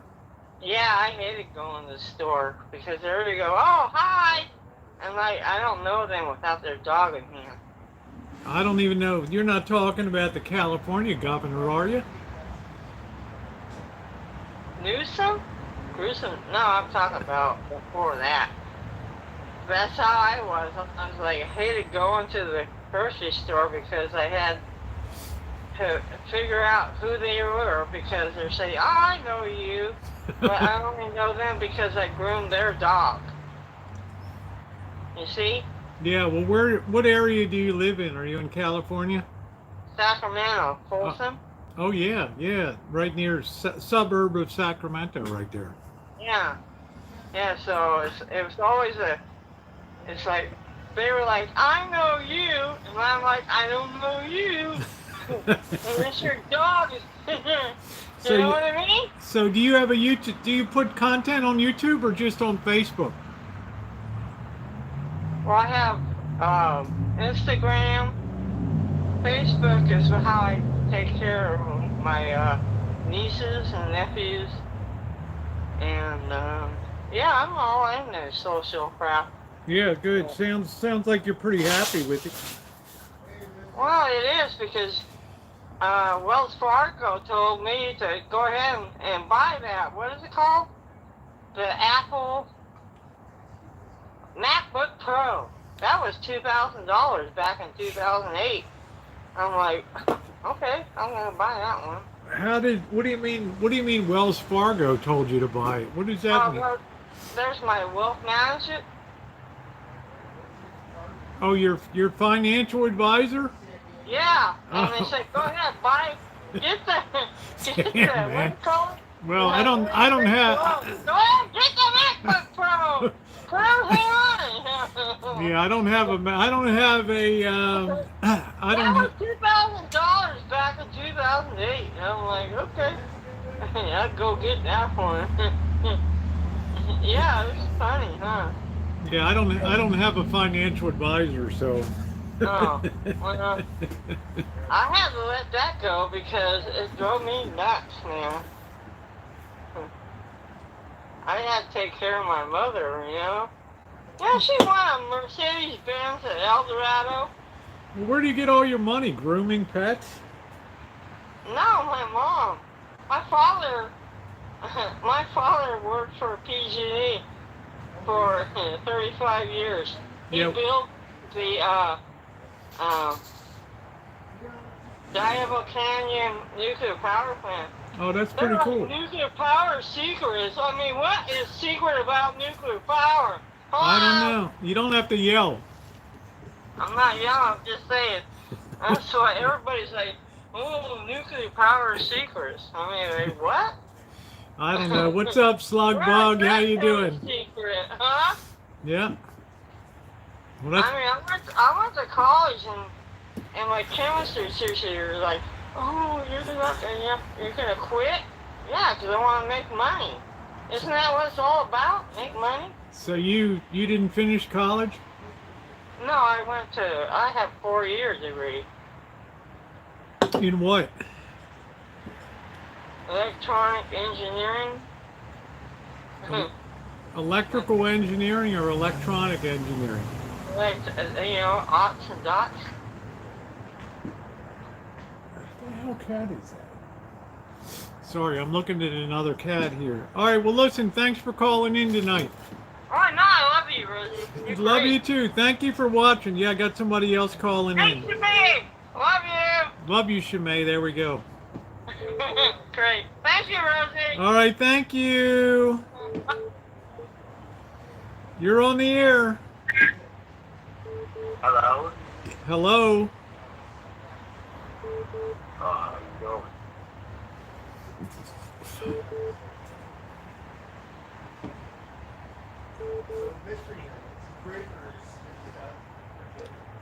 Hi, you're on the air. Hey Rosie, how you doing? It's Hobotron. Oh, Hobotron, how are you? Thanks for calling in tonight. Yeah, totally. I appreciate Years you it. ago. Yeah, And I'm just putting you on you're Bluetooth. definitely a household name. Yeah, give me 1 second here. I'm putting you up on the Bluetooth so people can hear you. We got Hobotron on tonight. Yeah.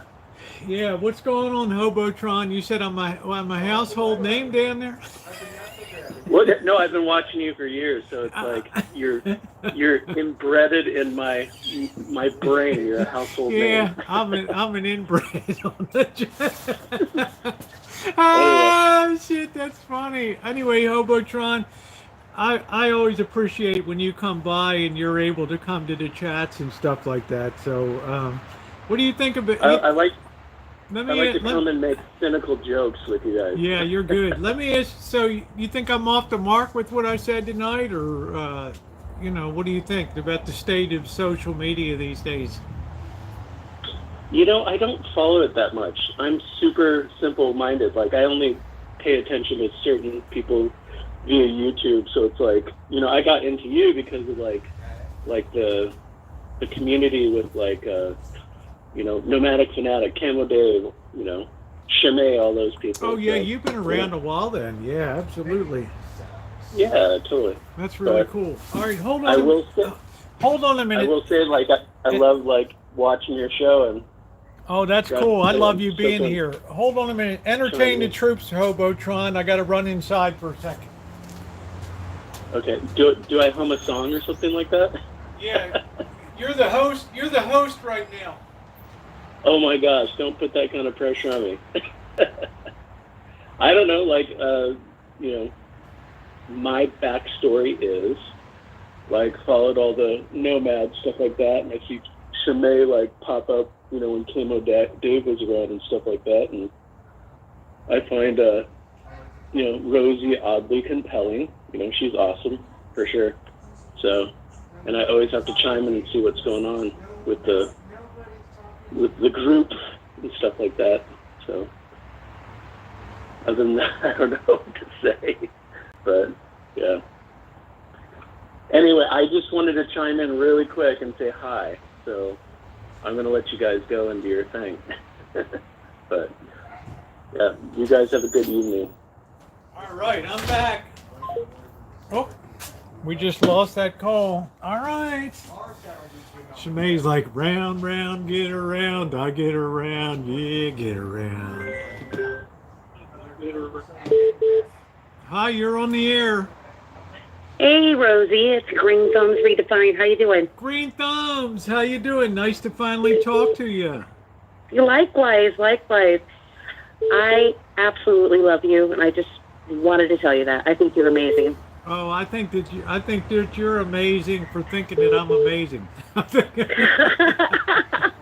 I love it. Now, and I will tell you, I found your channel by accident, Okay. and literally now I'm addicted. So congratulations on being my new addiction. Yeah, can I ask you a couple questions? Go right ahead, love. Yeah, how long ago did you land on the channel here? Less than 30 days. Yeah, I was going to say, because you've been a really like excellent chatter, just like, I don't want to say out of the blue, but there are certain people like you that come on and it's like, wow, you know, they're really, you know, you can really carry a conversation and really have a lot of input to what's going on, and I really like that. Well, thank you. I appreciate that. I obviously, I think I have to put that to, I've led a very diverse life. So I try to be as polite as possible. I've led a very diverse life. So What does that mean? You robbed a bank or what? What are we doing? no, that's one thing I haven't done. No, I'm one of those people who I've been blessed to live all over the world, and I've traveled the world and just led a great life. And so I can carry a conversation with just about anybody. Well, and then there's some people I just roll my eyes at. Yeah, But- because you're amazing. It's like you came out of the blue, and it's like, wow, you're like right on top of everything that's going on and stuff. And I think that that's pretty cool. So, are you retired now? I will be in less than a month. Oh wow! So you're like a few months ahead of me. So I'll be retired in June. Yeah, I cannot wait. I'm Yeah. counting the days, literally. Well, what kind of you lived all over the world? What field were you in, or what? I was the legal side of the world, if you will, and permaculture. Wow, that's impressive. Well, thank you. That and I also did 8 years in the military, so I think that has th- something to do with it Well, too. So. thank you for your service. Thank you. Also, real quick before I let you go and let everybody else jump on, I wanted to tell you, if you get a gift in the next week or so, my son designed an apron for you. Oh, awesome! I can't wait. All right, that's great. But All right, sweetie. Well, it was amazing talking to you. Wait a Let minute. everybody else jump on. Don't- All right, good talking to you, love. All right, bye. Bye. Darn, I was gonna ask which branch of the military it is. Darn it! Oh, because you know, military people have a special place in my heart. People continuously ask me, "Were you in the military?" No. Good evening. You're on the air. Hey, Rosie, it's P3. P2E, are you ready for the big game, bro? Yeah, I was just calling to tell you you're going down. The Niners are going down. This is one of the IBEW legends here. I got P2E on the phone here, And Far from a legend. I'm just an idiot with a toolbox. you ain't an idiot. I get tired of you saying that, man. Anybody that handles and does what you and the boss do has my absolute undying respect, man. I'm just saying, don't sell yourself short, P2E. Hey, let me ask you, before I tell you why the Niners are going to win tomorrow, how is your health doing now? It's still, it still needs improving. But I mean, we were in a really bad place last year, remember? Yeah, well, I haven't gotten out of that place entirely. I'm working on it. I'm working on getting better. But, it's going to take some time because of the advanced neuropathy in my hands and feet. I don't have the dexterity in my hands like I used to, so it's kind of almost like relearning certain things. so is there? But that's not what this is about. I just called to let you know that the Niners are going down. Well, let me ask you another question. Have they found anything that helps the neuropathy for you? Well, I was taking gabapentin, but I had found that I think that was causing some other issues. Okay. So I'm going to be like looking into another medication or another something to kind of take sometimes the pain away. Well, Like when the weather's like wet and all that, like it has been with the rain here, I hurt a lot, you know. But you know, I'm just living day by day. well, let me just tell the chat. I've known P2E since 2015 in the prepper chats and stuff like that, and I've never heard this guy say a negative word about anybody ever. And Yeah, speaking of the prepper chat, how about TR Prepper posted a video today? finally, I'm going to comment on it. Yeah, he had a little shooter out there on his little. I'm going to comment on that, but.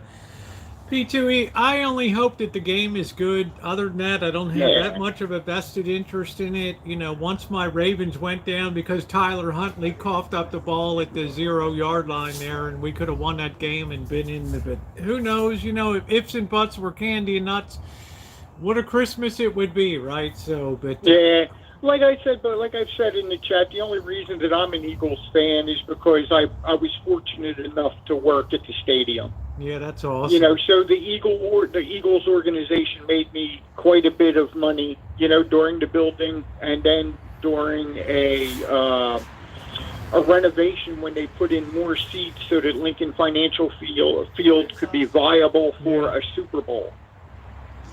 So it was a big seat expansion project that I was fortunate enough to work on. Yeah, that's awesome. So that's the only thing. And then I just had to call just because, you know, Eagles fans are, you know, rowdy and, you know, just like to poke the bear.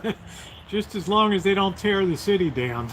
They're already greasing the pole. They actually greased the telephone poles and the light poles in Center City, Philly, so that people don't climb them.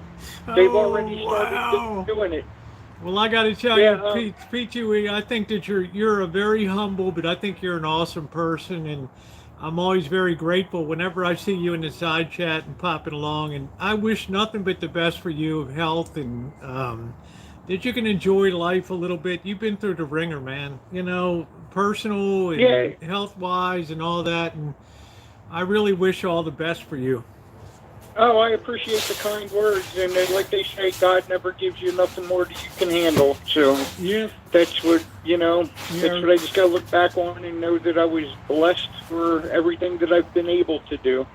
And on that note, I want to wish you, I hope you have a good night, and I'll see you in the chat. Yeah, we'll see you tomorrow when we wrap up the game, right? Yeah, you'll be in the chat here. So there's one of the world's great electricians there. Okay, P2E, thank you. I don't know about that, but I do. I know. Good night, Rosie. I know about it. All right, take care. I know these I know these electrician guys. You know it. So one thing I know is these electricians, right? All right, here we go. I like being a talk show host. Good evening. You're on the air. Hello. Who we got?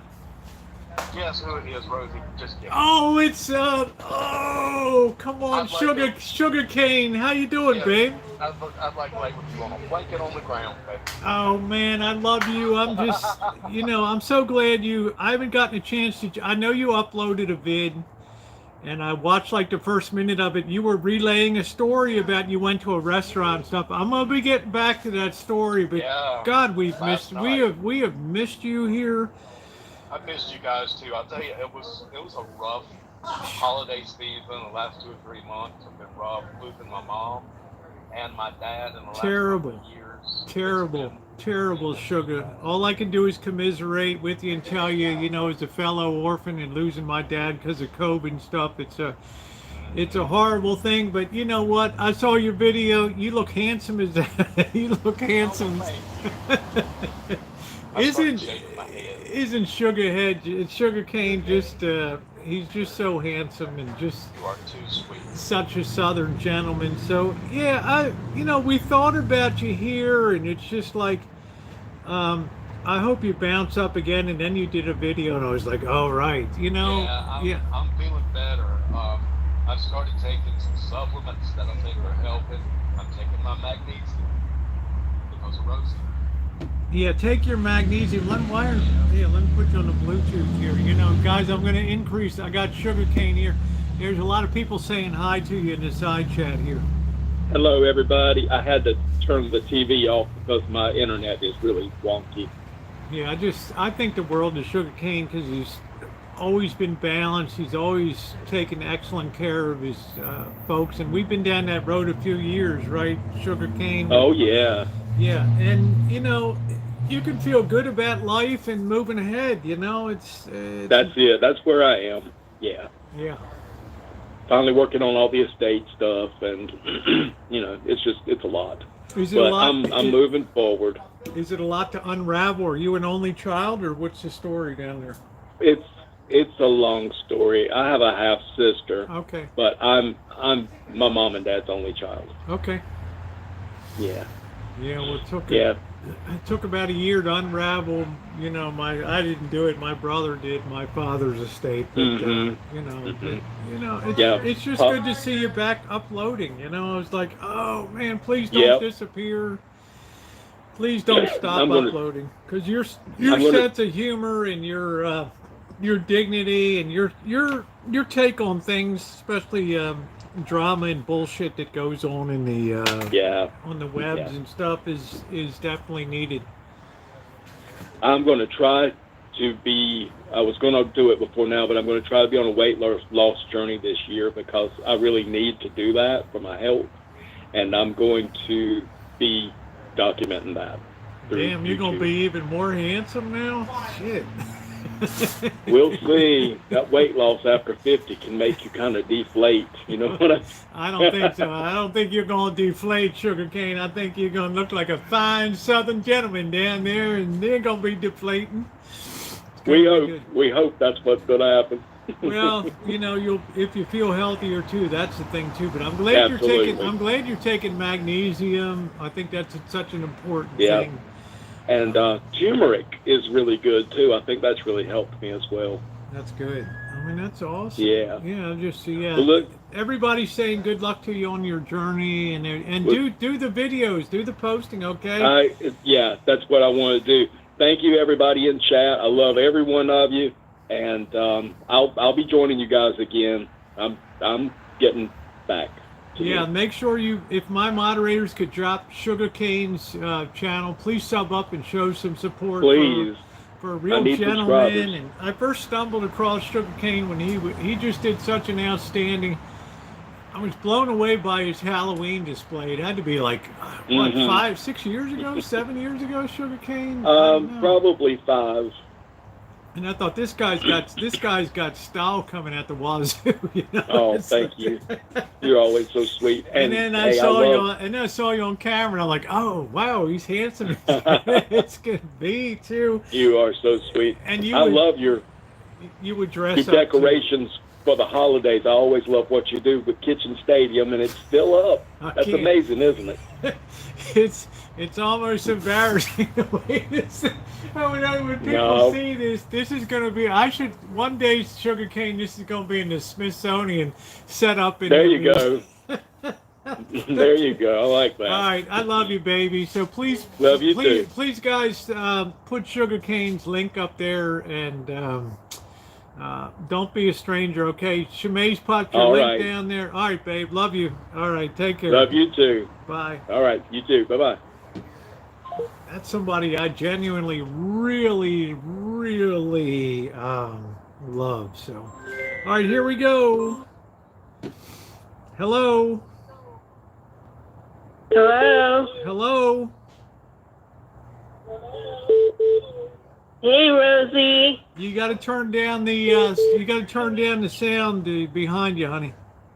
I already did. Okay, let me guess. This is Naomi. Yep. How you doing? How you doing, doll? Somebody's calling in from the Midwest. Could you please call back in a couple minutes? I got a lot of people calling. What are you doing, babe? What's the Princess of Oakdale doing tonight? I'm just laying in bed watching you. Yeah. That's about it. What'd you have for dinner tonight? Oh, I didn't have anything for dinner. I had a late lunch. Yeah. What did you have for your late lunch today? I'm not telling you. See, she doesn't like me. I'm telling you. I had chips and beans. That's okay. So, Naomi, for those of you who don't know Naomi Garza, she lives in Oakdale, which is a town that I reluctantly, stupidly bypassed because now I'm finding out it's a more interesting town that I plan on going back to as soon as possible. But she also won the Christmas contest, too, for the indoor Christmas display. So she's kind of a legend on here now. Yep. Stumbled upon that Modesto video, and now I'm like part of the family. You are part of the It's family. so cool. Yeah. What did you say? You came in and it's like you've been here for years, right? Everybody's like, "Oh, Naomi," you know. And Yeah, it's like I felt like dang, I should have been here years ago. Yeah, you should have been here years ago. So, that's usually the thing that happens though when you pass through a town. People are either going to have a positive or a negative response. Because I went through the town of Mendota. I don't know if you know Mendota. It's like down south, right? Yeah, down valley a little bit from where you are, the town of Mendota. Uh-huh. And it was a town that got its groundwater ruined by contamination from agricultural chemicals to the point that kids were being born with 3 heads and, birth defects. Oh my goodness. Birth defects galore. So the governor had to come in, California had to drop like $50 million or something to clean up the worst. Isn't that something like what happened in Hinckley, California with Aaron Brockovich story? Yeah. Did you see my video on the Aaron Brockovich story, the real story, when I went to Hinckley and stood there in the desert at 117 degrees and did the video? No, not yet. Yeah, well, make sure you check that out. Just put Hinckley, just put Aaron Brockovich in my search box, and you'll see where I went to the town of Hinckley, hexavalent chromium. Thank you. And did that. But Naomi, this town of Mendota, some people were like, "Oh, because I like those titles. I must be the first person that ever visited or the first tourist ever in this town and stuff." It's a little bit of clickbait and stuff like that. But that was a really rough little town down there, and I'm still taking kind of a little bit of heat from that video. But passing through Oakdale, you know what my thought was? What was it? My thought was, I'm so regretful I didn't budget in a day to stop here and check out this town. Well, you're going to be coming back again so soon anyway, so you can check it out with me and Alan. Yeah, Alan said he wants it to be a little warmer. He doesn't dig Yeah. cold weather. So, Yeah. you alerted me to a lot of history that Hershey used to have a big West Coast plant, which I never knew Yeah. about before. And Right here in Oakdale. Yeah, and then you told me it's something else that, what the hell is it now? What's the can? We have ConAgra Foods No, here. I meant who took over the Hershey plant? What was? Oh, Sconzas. Sconzas. Let me just. Yes, Sconza chocolate. Never even heard of the company. Sconza chocolate. Any of y'all ever hear of Sconza chocolate? I don't know. Maybe They make like good like chocolate covered cherries and raisins and all that kind of stuff. Yeah. Well, you know me. I always got to know what you had for dinner every night. And tell me to watch my figure. We gotta watch Honey, our figures. We got to watch You our make me figure. laugh. You know, nice, You make me laugh. nice But I know Italian. you- Nice Italian girl. We got to watch our figures, honey. It's going to be bikini season before we know it, right? That's gonna be your motto. Well, I can tell you, you are one of the greatest additions of 2022 to this channel. Here, Oh, thank you. yeah, you always put a smile on my face. Sometimes I know I tease you a little bit about this, that. Yeah. But you know, you tease me a little bit too. Right? You tease me on the side chat once in a while. I consider you a friend. Yeah, You know. yeah, Yeah. of course. That's what I'd love to be. I can't wait to meet you and Alan and find out. Like, number one, I do food reviews. You know that I do restaurant reviews. So my number one thing is going to be take me to a place in Oakdale that defines Oakdale cuisine here in the up in the Central Valley here. And you got time to think about that a little bit and Yeah. review that. So now you got a lot of Italian. You're Italian, right? No, I'm half Mexican and half white. Yeah. Well, I was close, right? So Yeah. half Italian, half Mexican, right, and half. So what do you what do you think? What do you think Oakdale's signature restaurant? Do you think it's a steak town? Do you think it's Italian food? Do you think it's Mexican food? What do you think really makes that town go? The most packed restaurant I have seen, and there's lines waiting outside of it, is Cahoots. Now Cahoots. It's like a breakfast lunch restaurant, and it's only open to like 3 o'clock. But that place is always packed. Now let me ask you a question here. Did you see my breakfast video of the biscuits and gravy that I had the other day? I saw a picture of it, but I didn't click on it. How did it look though when you saw the picture? Did it look pretty good? Yeah. You got anything like that in that town? Because this was weird because it was almost like a cake instead of a biscuit. It was like cut from a sheet pan, you know, and it was good though. Cool. So you guys got that to look forward to when I meet Naomi and Alan Gentry down in Oakdale. Because I do want to go back to Sonora. Again, I left a lot of stuff undone over there in that area over there. So I want to go back over there. I think I'm not going to go over till the Sonora Pass is open because I want to go back over to like 395 in that area. And it's dangerous if the Sonora Pass is snowy and ice covered. Yeah, it'll be closed until June or July.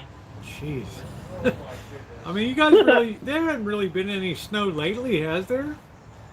Oh yeah. Okay. There's like 30 feet of snow up there now because of the storms that have passed through. Yeah, I don't really care about Yosemite, but it would be cool to just go over that pass because they say driving that pass is one of the 10 most dangerous roads in America, going over the Sonora Pass. So that in itself makes it kind of interesting to me. And let me say hello to Kay Lee here. I'm talking to Naomi on the side chat, the Princess of Oakdale, California, up in the Central Valley below, or just east of Modesto, a little bit there. Yeah. Yeah. So, but you, East of Modesto, east of Riverbank. Yeah, so I really regretted it once I approached Oakdale that I didn't take a day to stop, and because it's a good sized town. I mean, it's a lot of people live there. Yep. And right now, they are beautifying the streets here in Oakdale, so they'll be all smooth and stuff. That's going to be nice. Yeah, Alan said I'm a witness to that. Sonora Pass is treacherous. They consider that one of the 10 most dangerous roads in America is the Sonora Pass there because of the grading and because a lot of vehicles have gone over the side of that. That and it's. Let me tell you, the Sierras are very daunting. It was very scary over there. I mean, I came from Allen Gentry. I know you know where Lee Vining is on up 395. Very scary place. The Bishop and the drive from Bishop to Carson City was mind-blowing to me. Just absolutely mind-blowing because I did go through when they had the huge snow there, and it got worse and worse, and I kept going up in altitude, and there was more snow, and pretty soon I'm going around alpine bends that there's no guardrail on the side, and I'm like, phew. Oh my goodness. Yeah, kooky. Now I know Alan You don't want to go Gentry- through that road during the night. You might end up over a ravine. Yeah, because I don't. No My headlights are crappy. If I had to be on that road, I'd pull off the side of the road and just try to overnight in there. I wouldn't do it in the dark. No, Huck, when I got up to Bodie, the road was snowed in, and I couldn't imagine going like 12 miles off of 395 to the ghost town of Bodie because I probably would have gotten the van stuck up there or something like that. So I wanted to go to Bodie, but I didn't. Because there was a lot of snow at that time and it was scary. Once I left Bishop, it just got worse and worse and worse. And Next worse. time you go up in the mountains like that, rent a car. Yeah, probably should rent a 4-wheel drive like Jeep or Yeah. something. Yeah, because I miss going up to Cerro Gordo too, the mining ghost town. Yeah, it's a scary drive, but it's worth it. But you know, Huck, I got that tin can of a van, and if I go down, brother, it's going to be like a can of Campbell's soup bouncing down the Grand Canyon. I mean, I go over the side, it ain't going to stop for a long time. Right? So I got that crappy little tin cans. All right, honey. Well, I appreciate you calling right. in. All right. Okay. We love you, All right. honey. Take care. All Love you right. too. Bye. Okay. All right. Okay, bye. She's a good kid. I'm past that been over. All right, here we go. Hi, you're on the air. Well, hi, I'm here, and how are you, Miss Rosie? Who do we have tonight? Oh my gosh, you've forgotten my voice. No, talk But a I little. do have a cold. Talk a little more. I do have a cold. You haven't heard me very much, but it's been a long time. Is it Mouse Toes? No.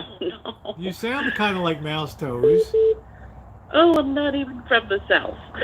Well, she doesn't have a Southern accent either, I'm saying. I'm on it. I'm on it from the great Midwest. How you doing, honey? I'm okay. Really, I got nothing. I just thought, I haven't even talked to her kind of semi in person forever. I had to just call and say hi. You know, I'm on it. It's funny. Somebody said, "Oh, wow, you're a lucky bastard that I'm on and helped you do the canning. You would have killed yourself with what you were doing there, and I would have loved that if that happened." Rosie, if you opened a can of botulism, and because you're so cheap, you would just pour it on the... I thought, So wow, sorry why to don't you? disappoint them. Shit, Hey. why don't you be nice? You know, what am I that bad? Right, we got Imanit on the phone from the Central U.S. Yeah, she's got a radio voice, doesn't she? Yes, she does. She got that no inflection in that voice whatsoever. So a great radio voice. But Imanit, I've known her 2014, 15. Boy days. Within the first year of your channel, but I didn't even type anything for over a year on anybody's channel. I was like, oh my God, so nervous. But you're Really, but you're easy OG. type. But you're OG boy. You've been there since day Oh, one. absolutely, Hmm. absolutely. Yeah, you were always. No, you know, I'm pretty short and to the point. You know, I say speak what I need to, and then shut it up. What is that? The Harry Truman School of Chatting, or what? Well, I'm not from there.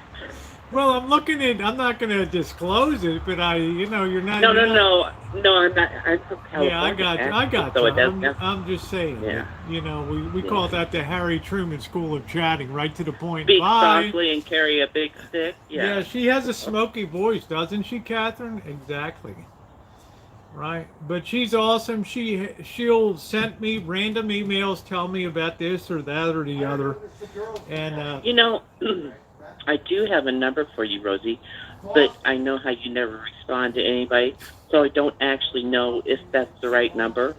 Like, I've given you a couple of tips, like when you were doing the van and you had, I don't know, whatever you had in the closet didn't have a lock on it. And I was like, Rosie, just put a little simple catch lock on it. And you did.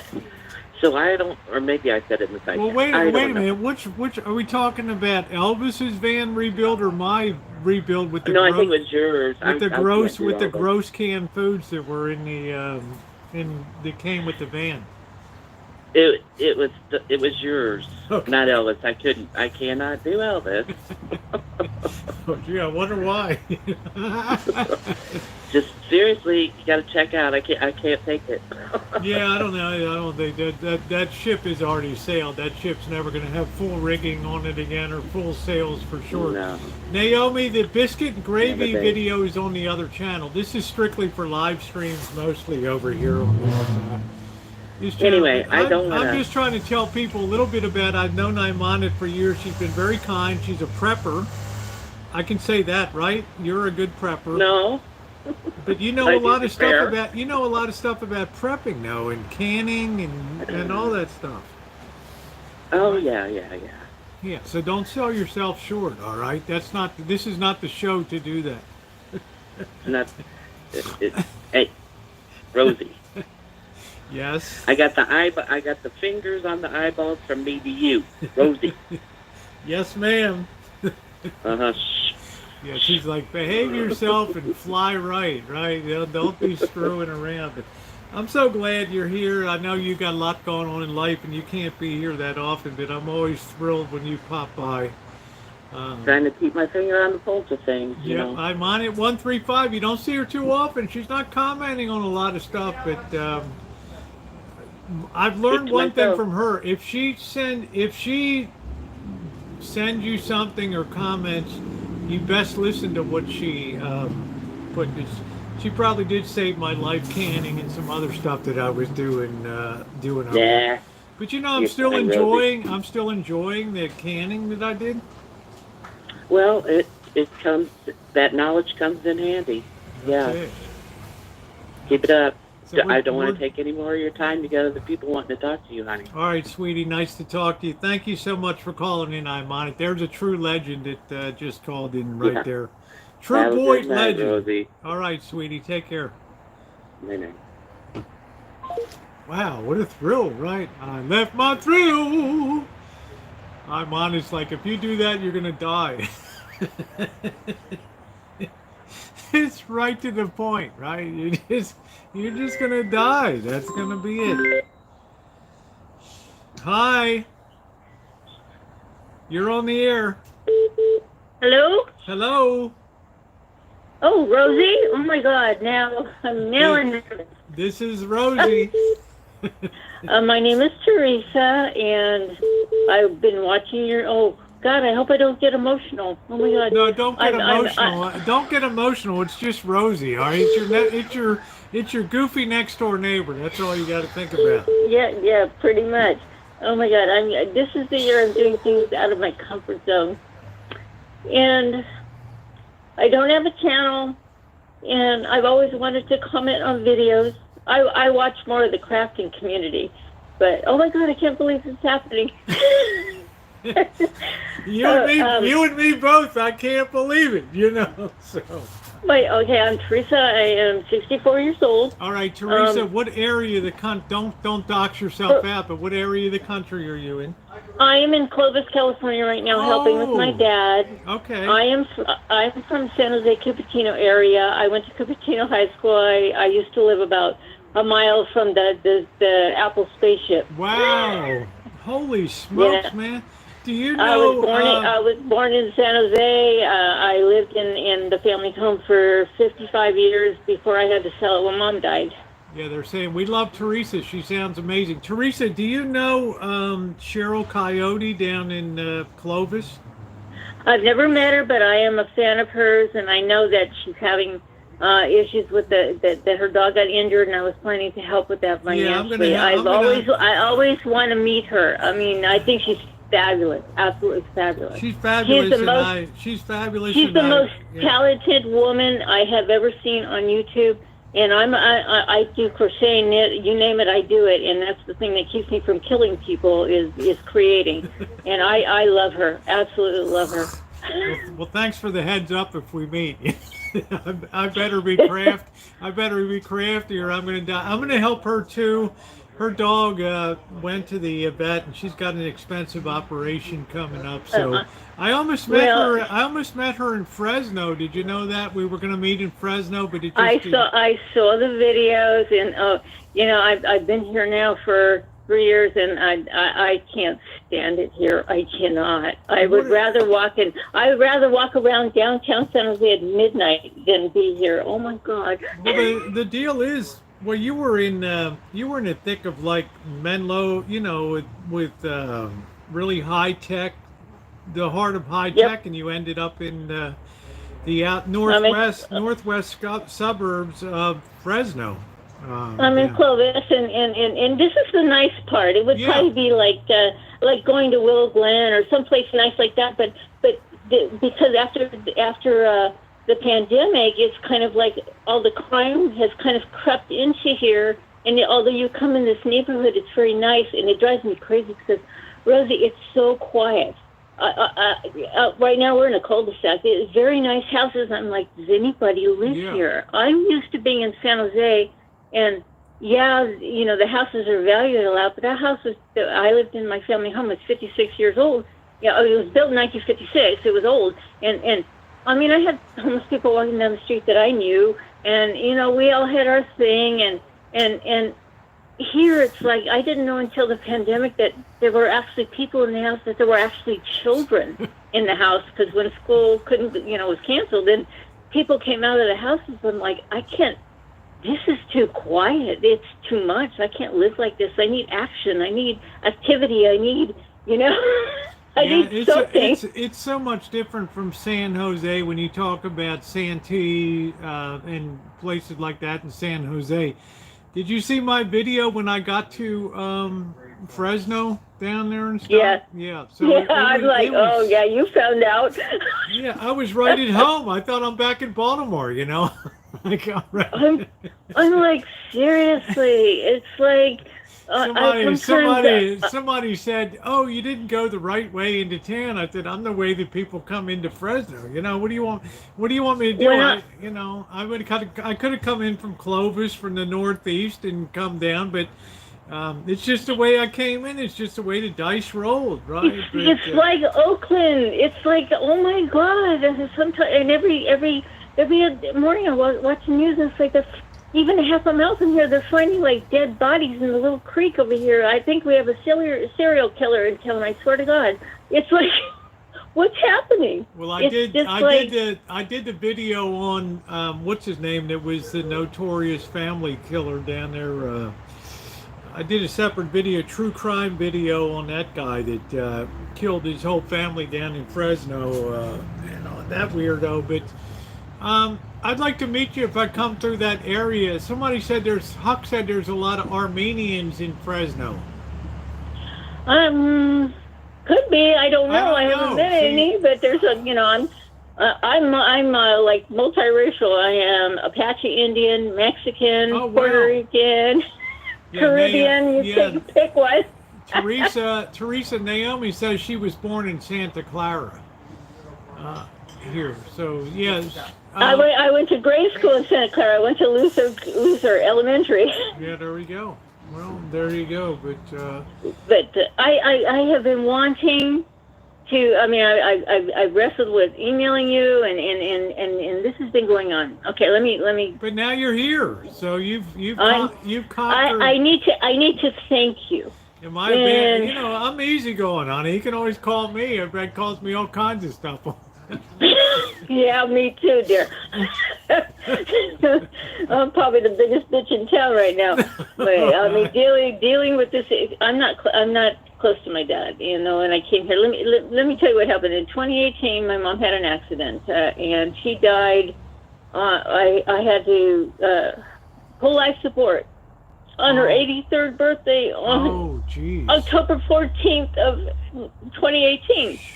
If she had a fall, she wasn't sickly. I was her caregiver, but you know, she wasn't sickly or anything. She had some mobility issues and stuff, and she broke her C2, but she was misdiagnosed, and they told me she had a brain tumor and she had pneumonia, and they moved her around not realizing she had broken her C2. She had a body scan, and they didn't see it until a week later. And then when they realized the damage that was done, and no, I did not sue the hospital. Terrible. I decided I knew she didn't want to live that way, so I stopped the madness. Don't ever second guess yourself. You know, we had to make the decision about my dad with COVID in 2021, in December 28th of 2021. It's a devastating thing to sit in on I remember. in a Zoom call, and they're just telling you it ain't going to get better, and we're just prolonging, every organ shut down. We're just prolonging the agony. And it's like, Dad, it's time to go. I mean, it's a very tough, it was heartbreaking. I mean, the pandemic, they gave her hope. You know, I say this to the pandemic, fuck you, you know. You took a guy that was, you know, That's why I like you, Rosie, is that I speak plain and I offend people, but you know what, at my age, when I was very young, I mean, like my ex used to say, and you know, we're still friends. You said you wouldn't. He said, when I first met you, you were so shy. You wouldn't say shit if you had a mouthful of it because you were so quiet. And you're making up for lost time. Exactly. There comes a point in time when you get to a certain age, and you're like, no. I'm not going to be walked on. I'm not going to be told what to do and all that stuff. But yeah, when Mom died, it's not easy, Teresa. But you know, now it's time to let go. Put your life together. I hope that you can meet Cheryl. You ought to reach out to her. You guys are both in Clovis, and she's I've been wanting to, and she would love to meet you and Graham. I'm sure she would love to. And I'm going to be down. I'm going to be down the valley again, because a lot of people told me I made a big mistake, and we're going to kill you if you come back, because you said this. I didn't really say anything about Fresno. It was just I'd let the camera roll, you know. But you didn't say anything that wasn't true. Yeah, and I've been living here for 3 years. Yeah, I mean, people in Bakersfield. You were kind. You were kind. Yeah, people in Bakersfield want to kill me too because I passed through the town and didn't, I guess, give enough attention to Buck Owens. Well, okay. Let me tell you why I've been wanting to speak to you, because I need to tick this off my bucket list. Okay. And you are on my bucket list. When Mom died, and I was in San Jose, and I had to then take care of her, and then I had to sell the house in San Jose, and it took 11 months to get everything ready, and because she lived there for 55 years, and there was 55 years of stuff there. Wow. And it was heartbreaking. It was heartbreaking. So, I'm sure you cried a lot of tears. I'm sure you cried a lot of tears, Teresa. I stood out here with my dad and looked up at the moon and just shed. Well, and here's the other thing. Why I came here because I needed a place to take what I inherited, and what I inherited was 2 cats and a 6-inch turtle that is 50 years old named Maxine, who's a bitch. And so I have 4 cats and a turtle.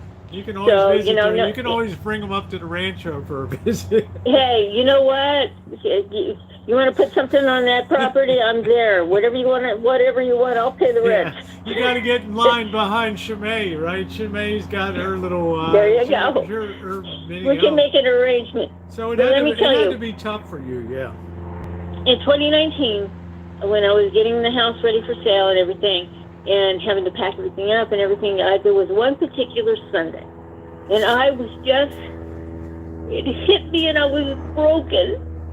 And so I didn't discover YouTube until right after my mother died, because I'm a crafter, and I was like, I think my niece told me about it or something. I'm like, oh my God, you can get videos, you can learn how to do things. I learned how to fix things around the house from YouTube. So anyway, I discovered you. And so I started watching you, and I remember this particular Sunday, when I felt so broken, I went on YouTube, and you were doing a chooch. I think it was in Oakland, but I'm not sure. And I can't remember the exact time of the year it was, but it was 2019. And all of a sudden, I'm watching you, and I love watching your chooches because it shows me places I'm never going to go. Hopefully, and so, and for some reason, I always remembered it just made me breathe, and it lifted me up, and I just watched this.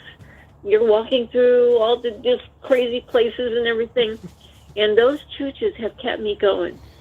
You know what? And I always wanted to say thank you, because watching you don't owe me anything, keeps me going. You were an outstanding, obviously, we all know, outstanding daughter, and you don't owe anything. Let me tell you, can I show you some of my crafting? Do you got a second? Let me just put it up. Are you watching on the screen? Yes, yes. All right, hold on a minute. Let me get my craft. I'm a member of the crafting community too. Hold on.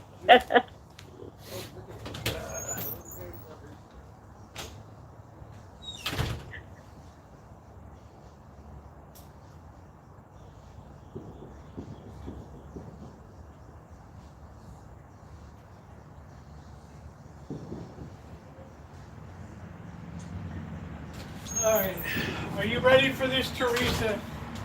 Yes. All right, here we go.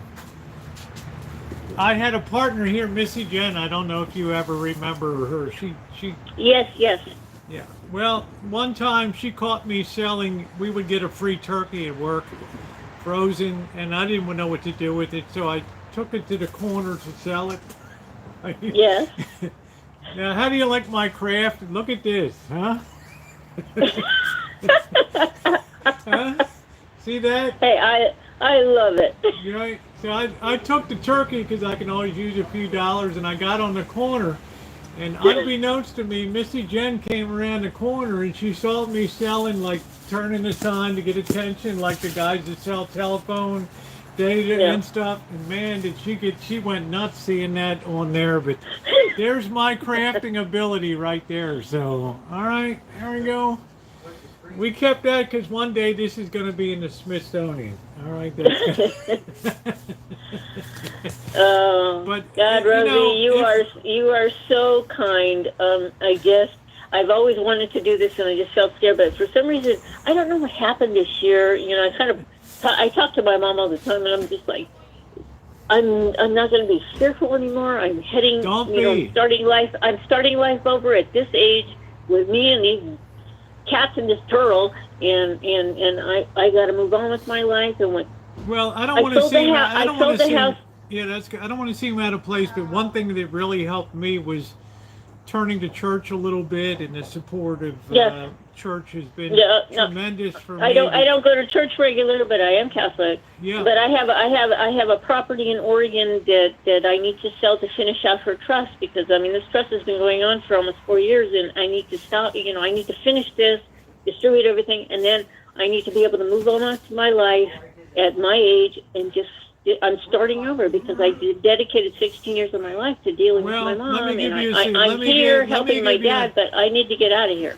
Let me give you a suggestion too. Pop in, make good with the Lord, and get. You're gonna be surprised how much that puts the wind under your wings and just feels great. And it turned my whole life around. You know, I mean, it was. I had a hard time coming to grips with my father, because during COVID, you couldn't visit. There wasn't any funeral home. You couldn't have a graveside service or stuff like. You were totally shut out of that finale and stuff. And not in 100 years had this nation gone through a situation where people couldn't see, couldn't physically touch. Because I held my mother's hand when she died of cancer in 2000. But I'm telling you, this was a whole different animal, and it was. I sometimes think that my mother went when she did because I know that she couldn't have handled this. I know that. Even my nieces are saying Grandma could not have gone through this. Yeah. It would have broke her. It She was couldn't brutal. do it. It was brutal. I saw people dying. I saw people down left, right, and center. It was a really, really tough ordeal. And you know what? My chat helped me get through that. They really helped me get through this thing. So being a part here, Teresa, and being a presence will always uplift you here. Well, I'm going to try to figure out how to do this so I can talk on chat, and I'm sure I'll say something that you'll know it's me. And yeah, I'd love to meet you Just someday. And tell me, I'm gonna reach out to Cheryl, and I want to be able reach to out to help. Cheryl My mom left me, some money financially, so I can help her, and I want to do that. And I love her. Don't go nuts. Let a lot of No, I people know. pitch in. But I'm saying, her and Graham are wonderful people, and Cheryl and I've known each other for 8 years or something like that. And she's, Like I said, the most talented person I've seen on YouTube. The things that she creates is just mind-boggling to me. Yeah. And she was the inspiration to me to get back into crafting because, to be honest, that saved my sanity. That it literally saves my sanity Well, because let the me tell you, situation I'm in this, here now is just not good. It's not good here. I'm not close to my dad, and they're not nice people here, but it is what it is. I needed a place to take the cat. Yeah. Speaking of yeah. crafting, I hope I inspired you a little bit with my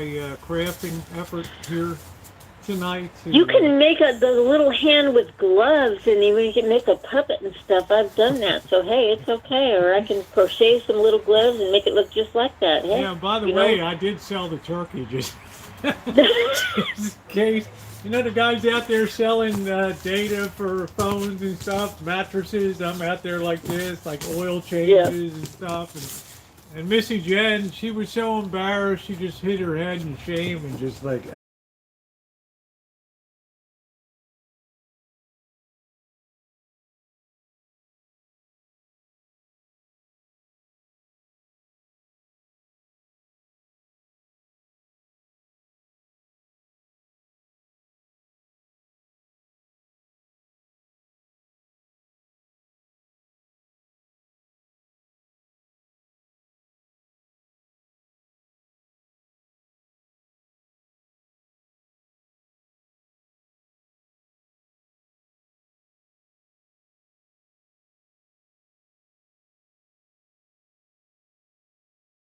I think it's fabulous, and I wasn't a cat person either until I realized they were smarter than I am, which is not saying much, but I'm just saying. I mean, these guys are pretty slick. Yeah, let's see if I think we got the signal lost for a second there, but okay, Teresa, thank you, sweetie. Okay, thank you. Thank you so much. I take you off my bucket list, and I'll find a way to talk in the chat. And thank you so much, Roseanne, and thank you for everything you do. All right, okay? sweetie, thank you. All right, bye-bye. Bye. Ooh. All right, we're back. I don't know what happened, guys. I went on to the Wi-Fi, and we're okay now. So, okay, so that was nice. No volume, no sound. I don't know. No sound. Let me turn this off for a second.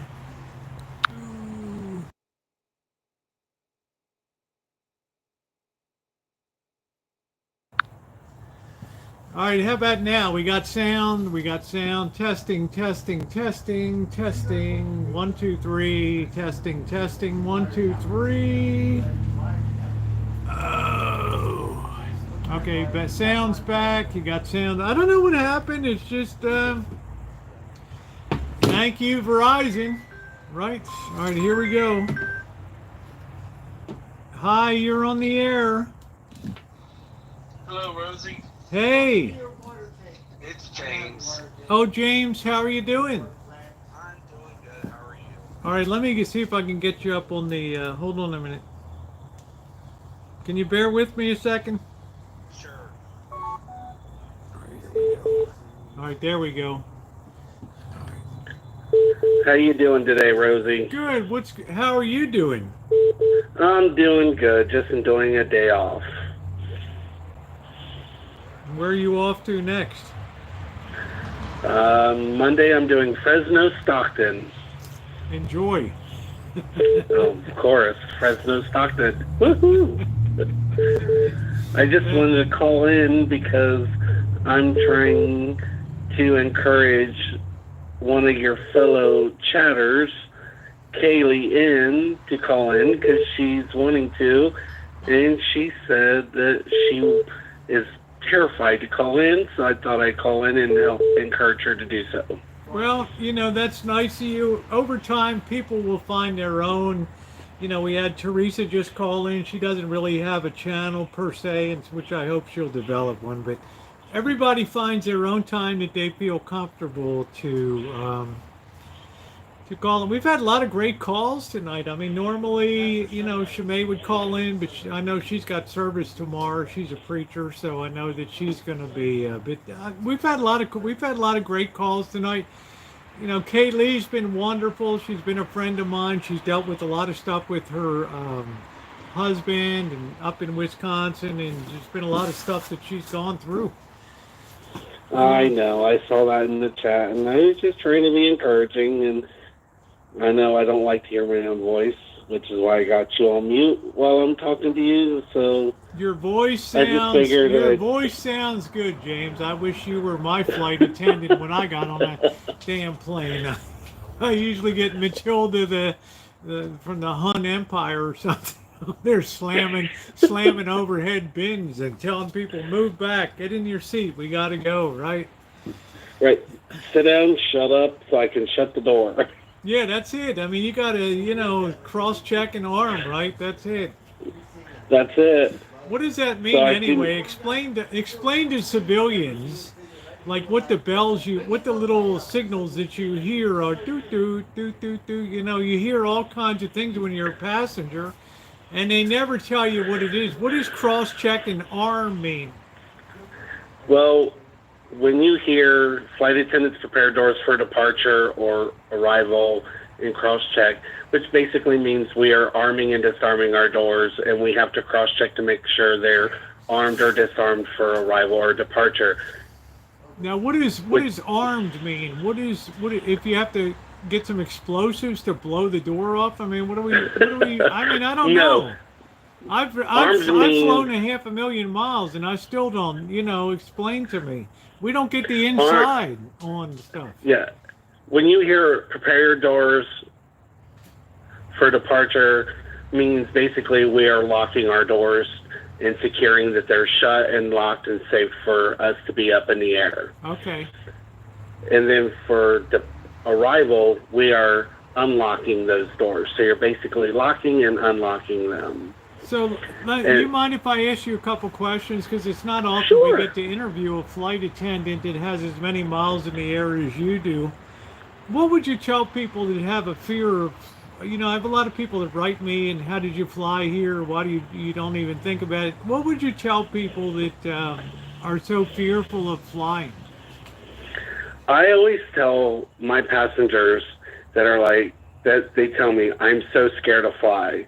And I say it's more comfortable and safe to fly than it is to drive. There are thousands of planes in the air all at the same time, and they never crash. So it's always safer to fly than it is to drive because all the aircraft are being monitored on video and computer stuff. Are you allowed to tell me if there's still air marshals that go on planes and stuff? Yes, we do have them. Okay. I can't tell you when they're on the plane, but we do have air marshals on board. We have police officers on board. Okay. We have FAA people on board.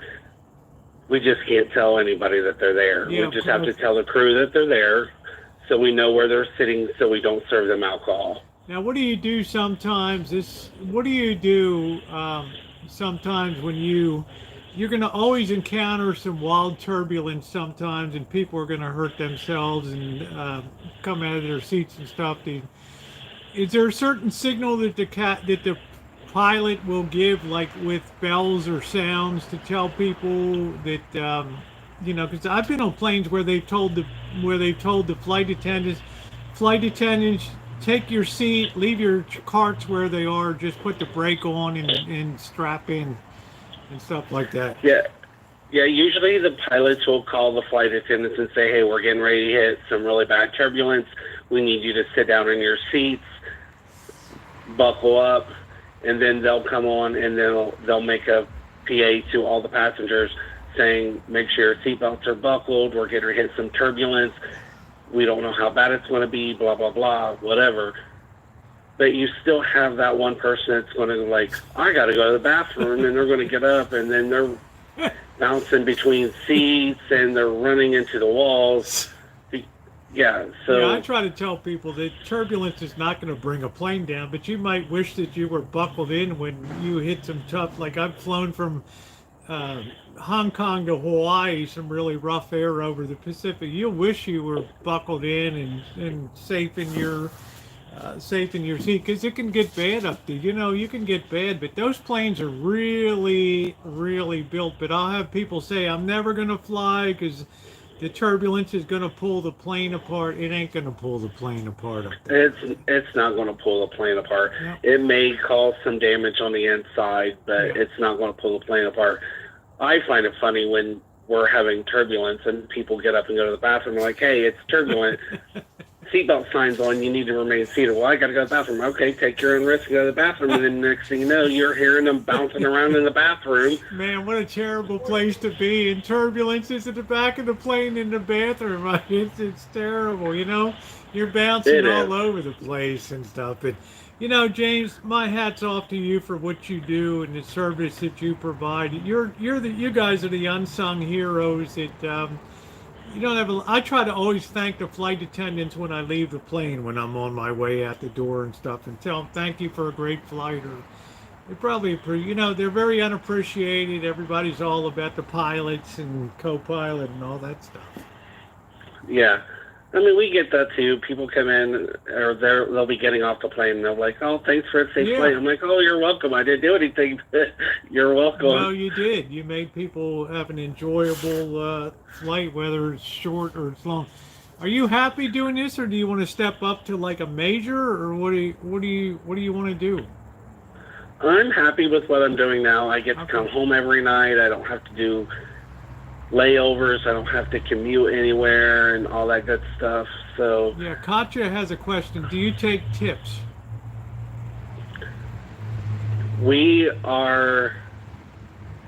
Let me just say that. I mean, if somebody put we a 20, are not if somebody supposed put to a, take them. Okay. But if somebody encourages us to take them, we can't tell them no. Yeah, I mean, if I put a 20 spot in your hand and said, thanks for a great flight, you're not going to flip out or just, you know. I'm not going to flip out over it. I'm going to be like, oh, thank you so much for your...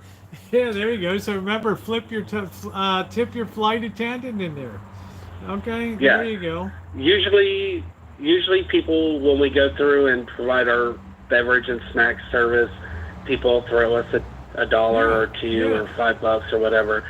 And, you know, it is what it is. It's like if you're in a casino and somebody gives you a beverage, you're going to give them $1. Yeah, exactly. So I'm not going to turn it down, but I'm not also going to ask you for it either. No, but I think people have like I try to tip and stuff like that.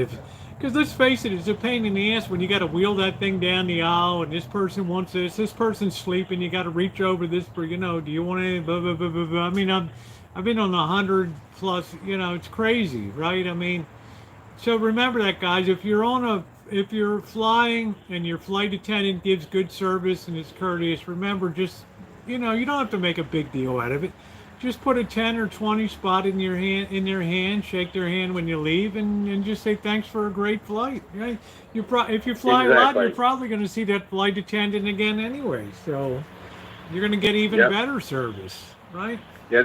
Just like today, I went to Spokane, Washington, or yesterday, and then next Friday I go back to Spokane, Washington, and I'm going to see about half the people that I seen yesterday. Yep. And one guy says, I can't wait to see you again because we had a great conversation. I look forward to talking to you again.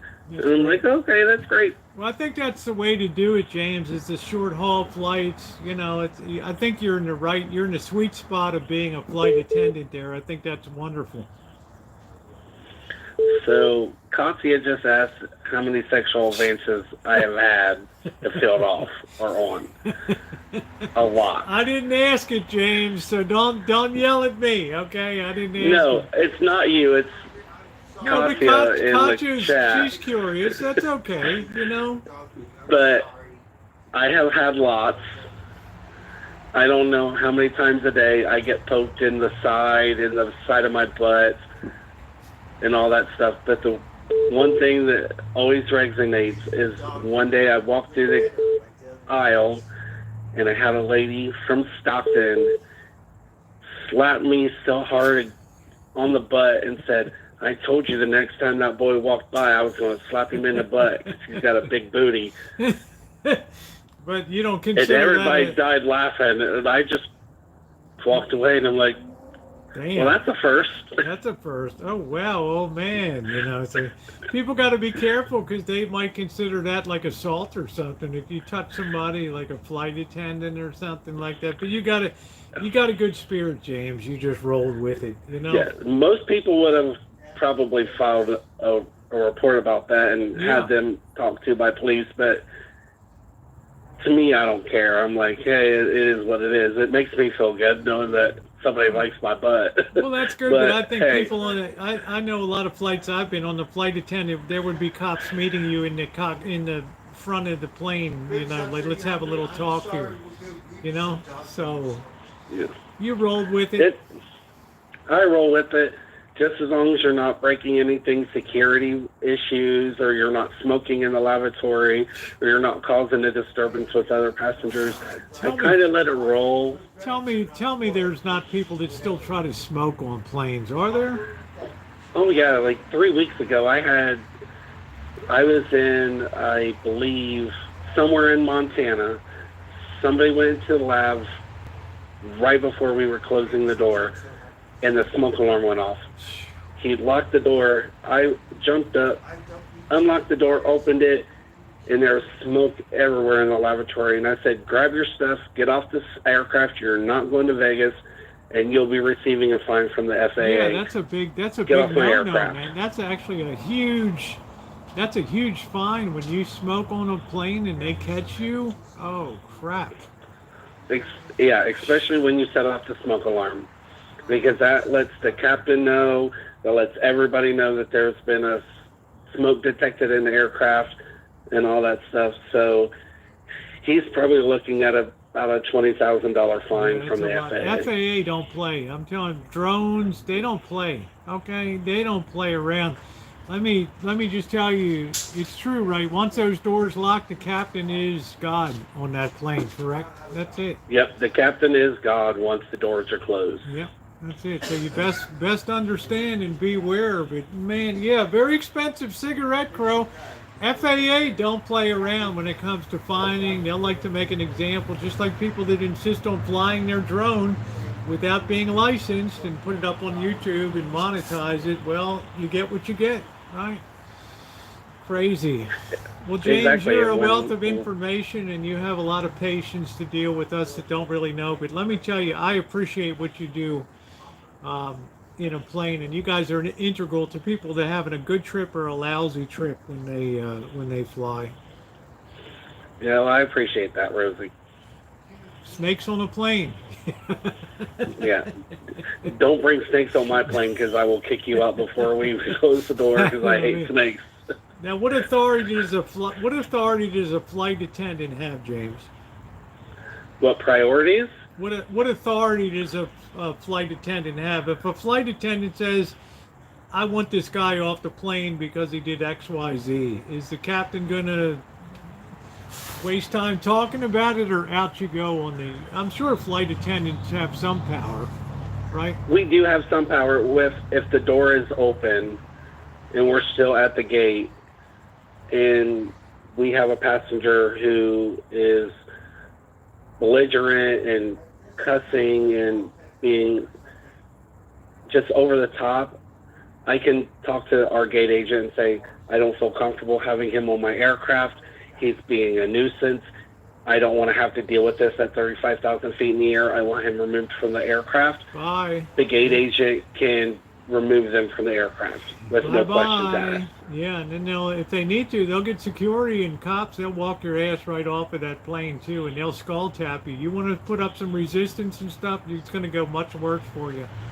Much worse. And if it happens in the air, I can call the captain and say, hey, this passenger in this seat is doing this, and this, and this.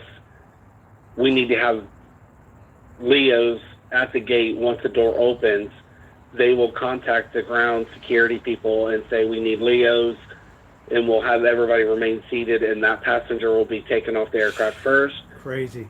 And then the Leos will take care of it care of it at that point. And that's what you see on YouTube when you see those crazy people being taken off of planes and stuff like that. Or being told you're not going to fly today. You got to get off the plane. Oh no, yep. You can't tell me that. I paid for the ticket, and the hell with you guys. I'm not causing you guys are the problem, not me. Sorry, you're gone, dude. I hear that all the time. I'm like, well, you're on my aircraft, so I can tell you if you're going to fly or not, and you have no choice in it. So I got another. Can you take another question here? Sure. Is it true you don't get paid until the doors close? And if so, what can we as passengers do to make sure you get paid for that time? That's from Green Thumb. It is true that we do not get our full hourly pay. Wow. Until the doors close. It's actually once the brake is released and we start pushing back from the gate is when our hourly that's even longer than door being closed. Sometimes I've waited 10 or 15 minutes to push back from the gate. That's not fair. You have to get all these people seated, all this luggage in, all these people belted in and checked, and you're telling me you don't get full pay until that sucks. The brakes are released. That sucks. Yep. I'm sorry.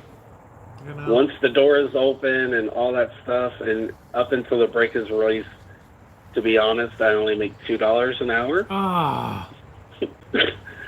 But once the brake is released, that's when I make over $30 an hour. Yeah, but that's not, damn, man. That's when your real work is getting people are pissed off. They're pissed. This person's not giving me room, and they overhead. It seems to me the hardest part of your job is, before you push back from the gate and stuff. Exactly. Damn, man. That's not fair at all.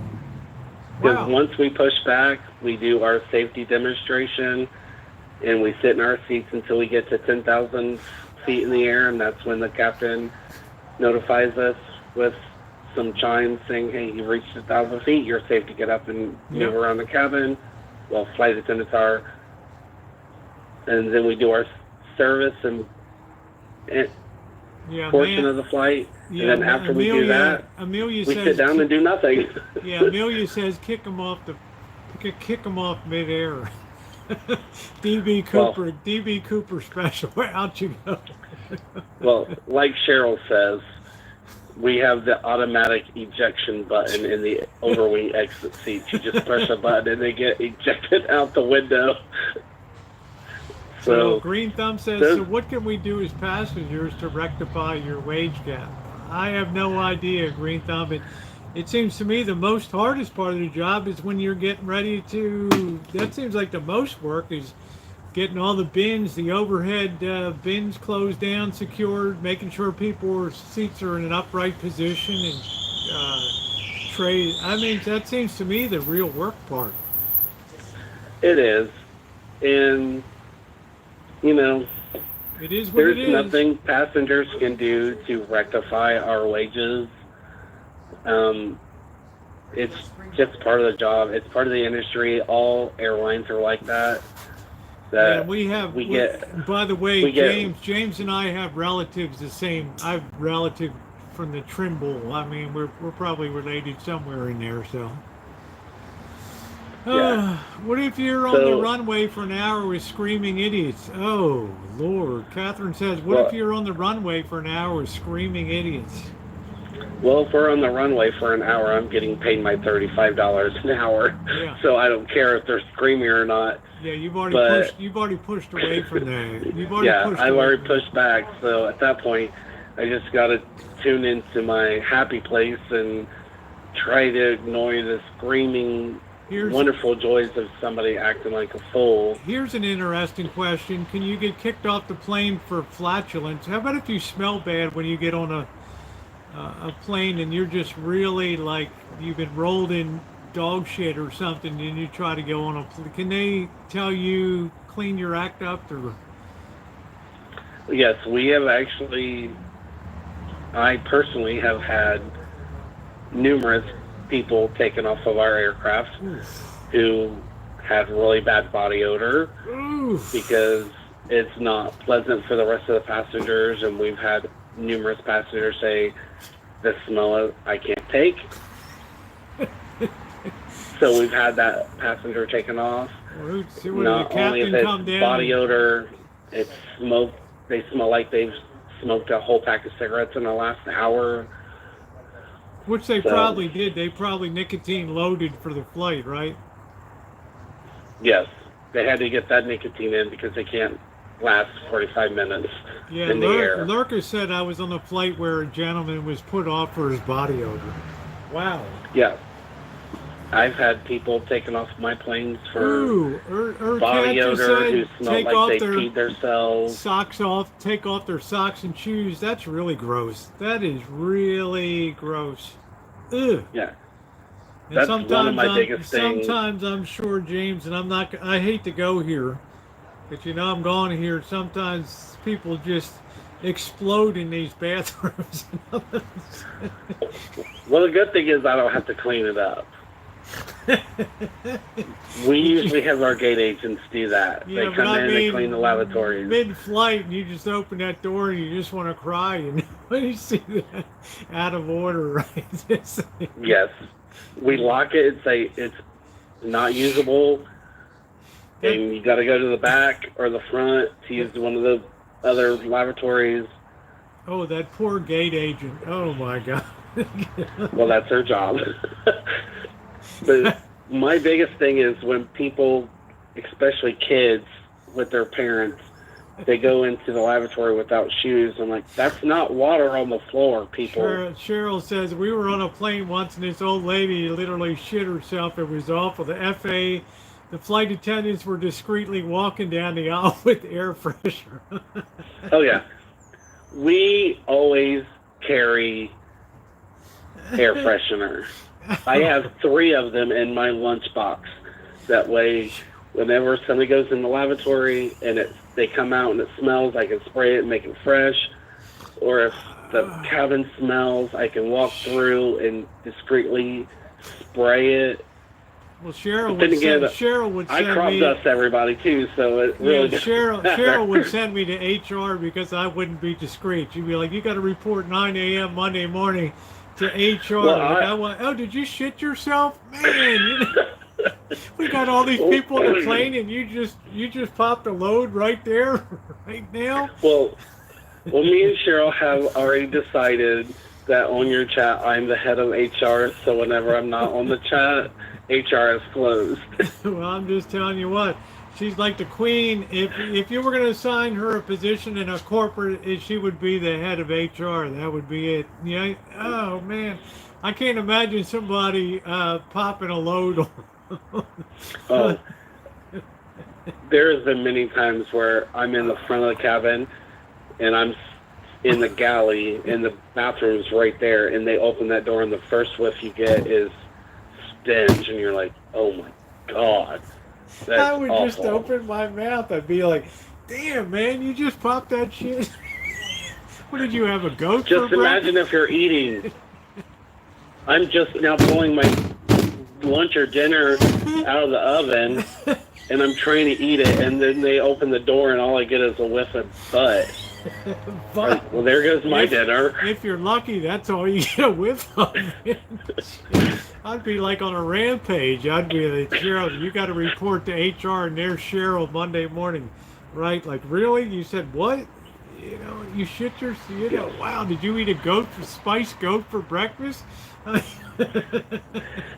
And I'll be honest, when I see when people come out of the bathroom and it smells that bad, I will alert every flight attendant on my flight.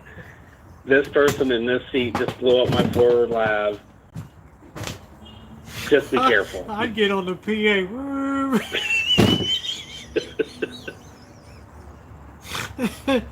Ladies and gentlemen, we're going to suggest Ladies and gentlemen, you. 6 Alpha just blew out my bathroom.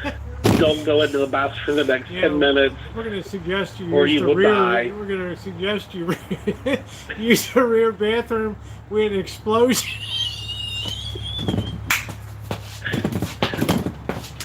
Speaking of explosions, yesterday I had a passenger go in the bathroom and blew it up and left toilet paper all over the floor and all over the inside of the toilet. Man. Like, how do you leave toilet paper in something that gets sucked away by a very strong suction? I'll tell you, I wouldn't last long. I'd be in HR. It's like your third write-up. You would be fired. I know, I'd be fired for speaking my mind, and if at the plane, the people would be cheering on the plane while I'm fired, you know, like, oh, shit, right? Oh, James, we love you, man. You always make us laugh. Oh, God. Oh, I try. That's my life. I try. Yeah, I hope we get to see you in Vegas down there. It'd be so fun to hang out with you and sitting in no cameras, no recording, just to be able to sit down and just meet up and meet Mr. Z and stuff. It would really be cool. It would be. And Cheryl just asked if I had any Mile High participants caught. A few. See how I her had mind, one. see how her mind goes. I know. She needs to report to me at 9 a.m. tomorrow. Yeah, she needs to report at 9 a.m. You ought to be ashamed of yourself, Cheryl. You know? Cheryl, how dare you? Oh, wow. But yes, I had one guy looking at all kinds of different porn on his phone while his wife was asleep next to him. I had one girl trying to stick her hand up the holes in her boyfriend's jeans. I've had a lesbian couple getting ready to just go at it, and I'm like, guys, there's kids around. Stop it. Unbelievable. I don't want to see that crap.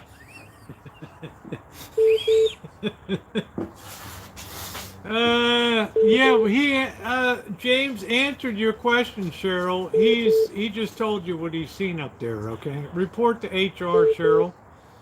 All right, you ought to be ashamed of yourself. Yeah, it amazes me too, Catherine, being transgendered and gone into ladies' rooms for the last 10 years. Let me tell you, nothing surprises me what women do in those restrooms. Oh my God, it's sometimes it can be much worse than the boys. Just saying. Yes, Miss Cheryl, you need to report to HR at 9 a.m. Take care of that, James, okay? Write her You up. too, Rosie. All right, babe. Love you. Take care. We'll see you All right, around. bye. All right, bye. What a great call, huh? Cheryl's the best. Really, Janet? You think so? I think she ought to be ashamed of herself. I cleaned ladies' rooms for years and not the cleaner, I can confirm. All right, guys. Well, that's going to close down the... we got one more. Here we go. Hey. Hi, Rosie. It's Amelia. Hey, Amelia. How are you, honey? I'm good. Finally got to talk to you. Yeah, Been wanting to. Yeah, guys, make sure that you, by the way, she's a content creator. Make sure to sub up to Amelia. She hosts some, I would say some pretty provocative chat. You're not shy at all, Amelia, about speaking your mind. And I think that that's something to be admired. Well, thank you. I don't leave them up as a rule because, I say what I have to say. Don't want to drag it out. And those are only if somebody's coming at me. Yeah, well, I think it's pretty cool. I like the way that you let's just say you take care of yourself there, and I've been very impressed listening to your chats and stuff like that. So, how's everything in the great Midwest tonight? Everything's good. Everything's great. I don't know if I always wonder, if people in California know what a culture shock it is for people from the Midwest to come there. Oh, explain it to us, Amelia. Well, we don't have palm trees, we don't have hills, we don't have mountains, we don't have oceans, we don't have anything. Well, I know you're in the Midwest, And there's a lot of things that I really like about the Midwest out there. And it's a culture shock for people from California when they go to the Midwest, but you got a lot of great cities out there, Kansas City and other places that are really excellent food towns and stuff. But you got to understand, California's like its own little country here because we're cut off with the Sierra Mountains really from the rest. That's true. Yeah, we have Yeah. our own weather that's unlike anywhere else in the U.S. It's weird. Thank you, Cheryl, for putting Amelia's link down there. And guys, please sub her up, okay?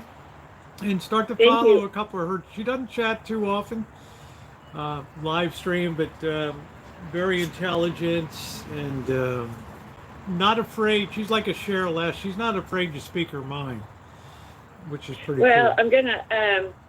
I do have a friend of mine that she works for her family's butcher shop. Uh-huh. You know, it's been in the family for a long, long time, and she's being shamed by people that vegans. You know, which vegans are fine with me. I have no problem with vegans, Oh, but I don't like people being shamed for eating meat.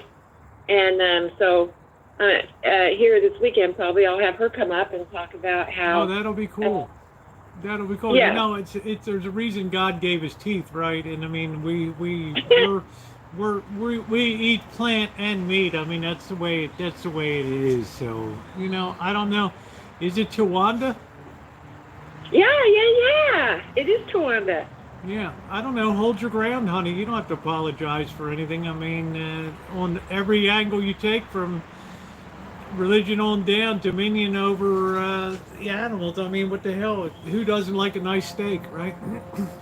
Yeah, well, not everybody evidently, and I'm okay with that. I just don't want your choices put on me. Yeah, exactly. So, you know, I don't know what to tell you. It'll be interesting. Well, you guys got a little bit of a teaser. So you're probably going to have a little bit of back and forth, which could be interesting. Interesting there. So make sure you sub Amelia up, okay? She's not afraid to speak her mind. So I don't see anything wrong with meat if it's humanely raised and killed. I have no issue with that. And certainly my best friend Janet Field could care less about that. Yeah. Well, you know, I if you listen to my channel, then you know that I work in research. Yes. And I've gotten a lot of shit about lab animals, and you know, it's like, I don't know. Some things are a necessary evil. You know, you can't really defend it. You can't really. Well, what would you rather use? People for experiments and hello Nazi Germany? I mean, what do people expect you to do? Just march out these ingredients and throw them into people without any idea? Yes, they do. They actually do. And, you know, you know, some people put animal rights above people rights. And you know, the first thing I'll say to them is do not take any medication, because every medication that you put in your mouth or you put in your children's mouth is tested on animals. I mean, I would say the hell with that. I would say no. You know what I'm saying? Yeah. Well, I've gotten some flack over that over the years, even though, you know, I don't talk about it, but I do talk about what I do for a living, and that's the first thing. Well, that's hold your ground, honey, because you're highly educated, you're intelligent, and let's just say you've probably saved a lot of people from a life of misery and stuff by testing and other things there. So. Well, and so have these animals. Yeah. You know, their lives haven't been in vain, and everything's highly regulated. You know, even from the breeders to the way they're transported to the way their nutrition, their environment, even the way they're euthanized. I mean. Yeah, we've come a long way since the 1950s or whatever, right? So. Oh yeah, that would make me shudder. Yeah, that would be hard. Yeah. Yeah. So anyway, I wanted to tell you. I think I've told you this in chat before. Maybe I told you in emails, but you know, I got the first. I was involved in one of the first rounds of COVID. I got long COVID, and that's when I found your channel. Because back then, you know, when you're in the hospital or when you're at home in isolation, nobody comes or goes. So I had Rosie every night. Amelia, why do I get the feeling like you've been here for much longer than that? I don't know. It's almost like I feel like you've been a presence for like 5 years. Like I've known you. Maybe I just saw you other places on YouTube before and stuff, and other chats. Well, I came in yours when I first came, starting in 2017. And it was Okay. funny because I would come in your chats to escape. The drama wasn't too bad back in Oh, it's 2017. bad now. Yeah, yeah. But it wasn't. But still, there was drama. People would fight. And so I would escape to your chats because you discouraged it. You didn't like it. You didn't encourage it. You didn't use it for content. No. And so I would go someplace else and I would repeat something you said. Well, for a long time, everybody just assumed I was trans. It's just Well. like, there's trans Amelia. And I'm not, but it doesn't matter. But it's crazy. I'm like- Did you see what Janet Fields posted in the side? Are you watching the chai chat here? She said they're killing all those yeah, they all should be ashamed of themselves. Exactly. So, yeah, people are asking how was the recoup? Are you still recuperating from long? Why don't you explain a little bit about long COVID? Okay, so I got COVID before there was a vaccination. I don't want to Yeah, say like these words. my dad. Yeah, he same deal. Yeah. The algorithm will pick them up. But so there was nothing, and I got the long COVID, and so I eventually recovered. But what it did was it changed my immune system, Oh wow. and so the cells, your immune cells that your body puts out that are anti-inflammatory actually changed to pro-inflammatory. Man, that's And weird. so what would happen is I was better, but then they would pop up in other areas of my body, like first my liver, then my lungs, then the myelin of my brain. And so even this winter, I had some effects from it. Damn. Yeah. So there's people that survived, but you don't realize, that the effects are years. Wow. Well, I pray that things get better for you and over time, but I'll be looking forward if Tawanda actually comes on here and does that thing. I think it'll be very interesting.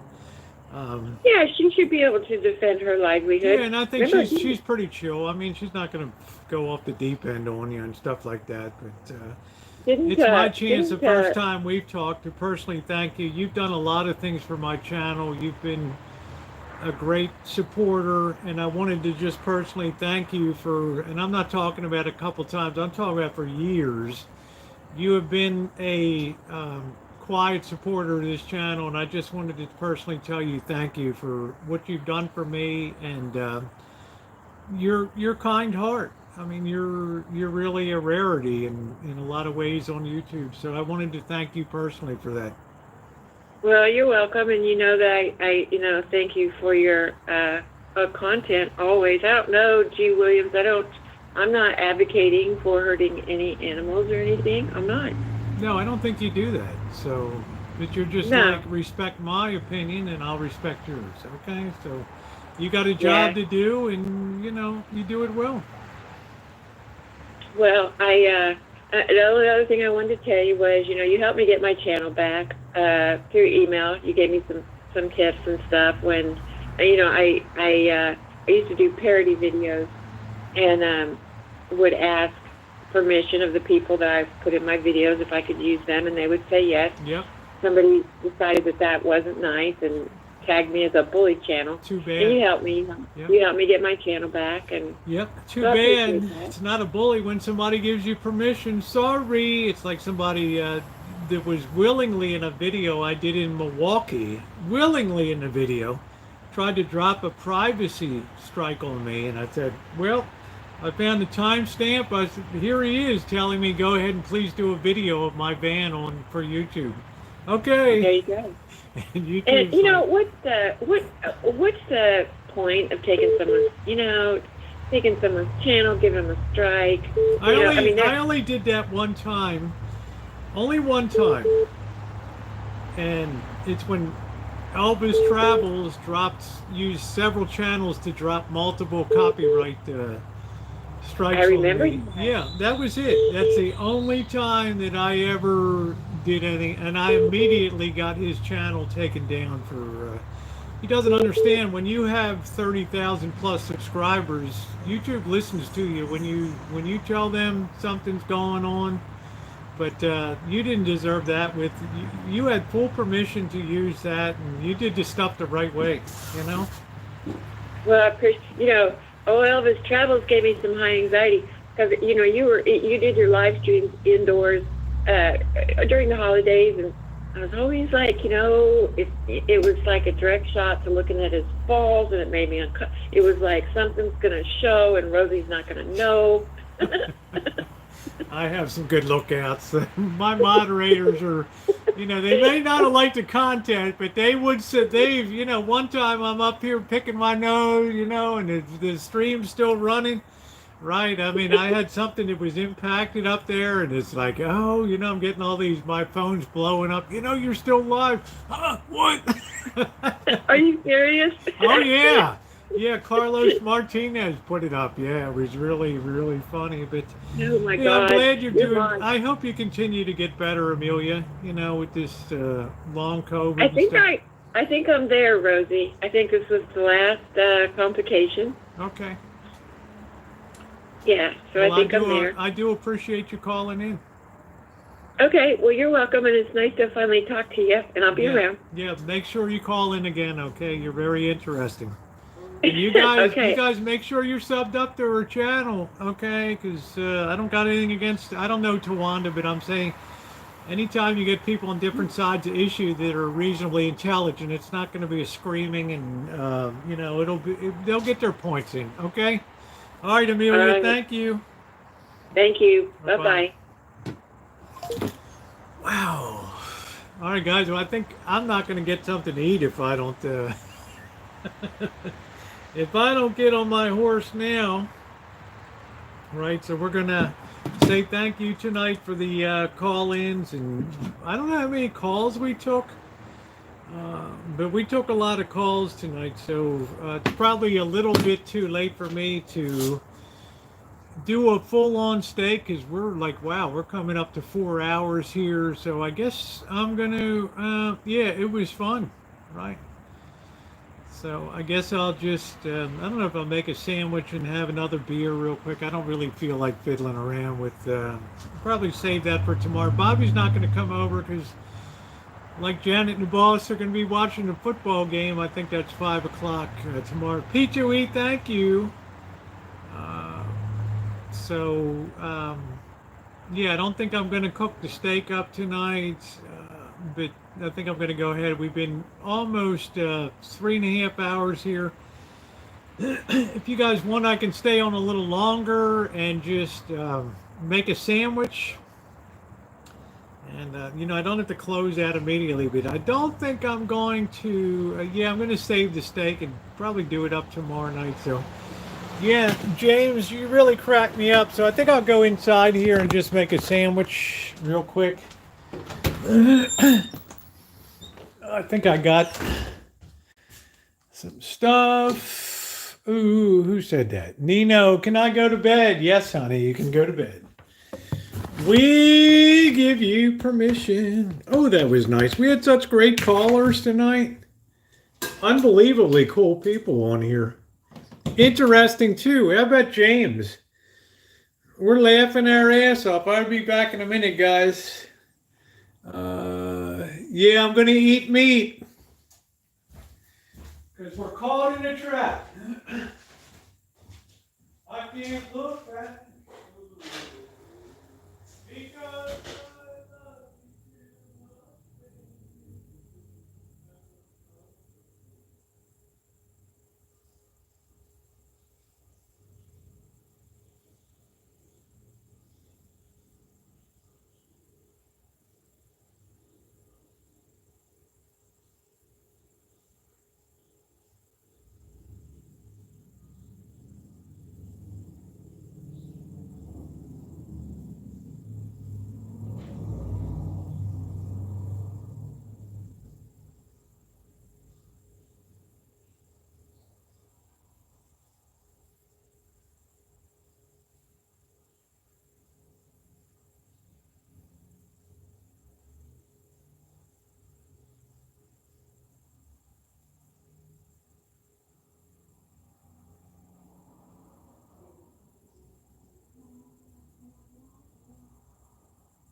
minds.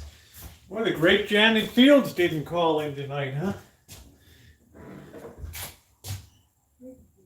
Is Bird going out for more beer?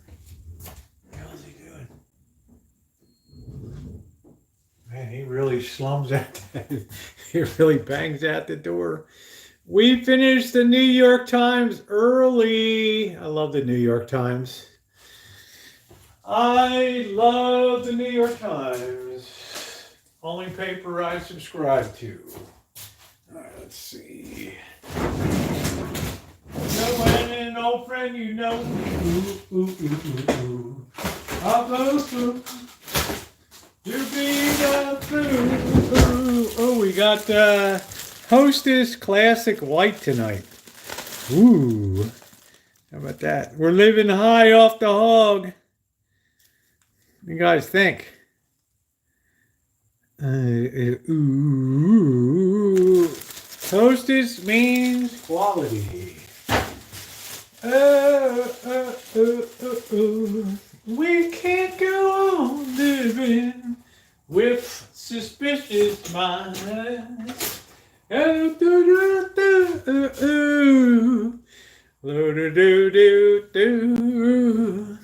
So when an old friend you know, I don't know about gas station bread. This is I think I paid $5.99 for this loaf. When Bird and I were coming back from Guerneville. We can't go on living with suspicious minds. What is wrong with this thing tonight? Yeah, Hobotron called in tonight. A lot of really cool people called in. We didn't get the great Janet Fields calling in tonight.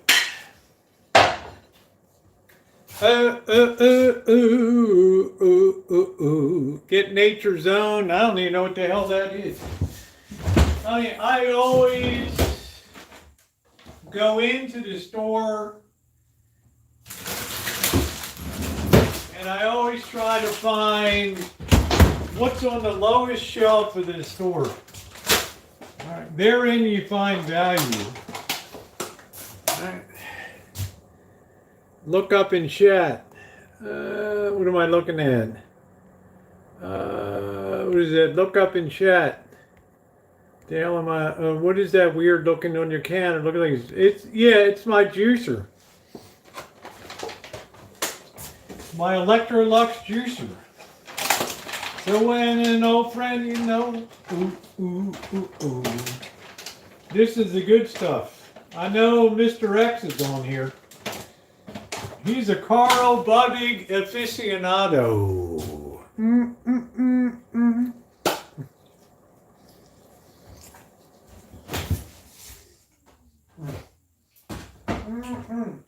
Cheryl asked, does anything ever really go bad? Think about it. I told you before, up in Antarctica, the Shackleton expedition, Scott or whoever, all these people dying, they're opening that food and eating it. All right? I'm still here.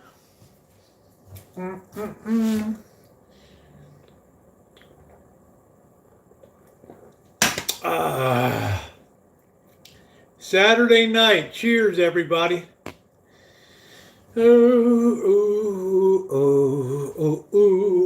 Gotta have meat. Think it's gonna be a 2-sandwich night since we got very low calorie bread there, but that's the real good stuff right there. What the hell's wrong with this thing?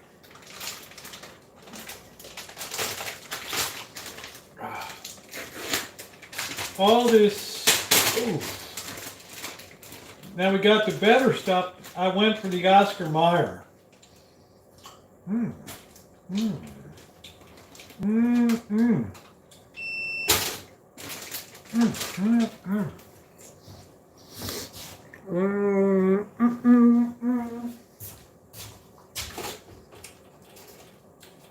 Cheryl S., you have to learn to be a person of faith. How small these slices of bread are now. Really? So when an old friend you know does a P2E, ooh, he's backing those Philadelphia Eagles. They'll be screaming at that stadium tomorrow, man. You best believe it. Down on Kensington Avenue, they'll be screaming. They'll be all set. Look at P2E. Eagles, baby! That's what it's all about. Ooh, ooh, ooh, ooh, ooh. We can't go on living. Oh, that's the end of the Kroger Spicy Brown. Best if used by June 29th of 2022. Close enough. Right? Who cares? Cheryl S., we all got to go sometime. You ought to be ashamed of yourself.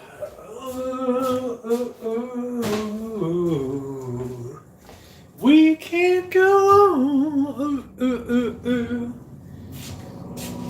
Now don't be thinking when I go to Vegas I'm staying in fancy digs. It ain't gonna be, all right?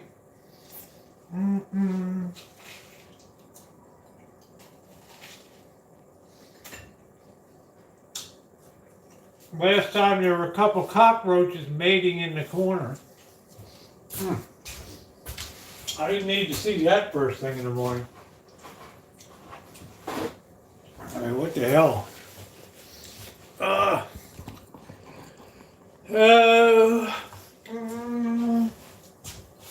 a good sandwich.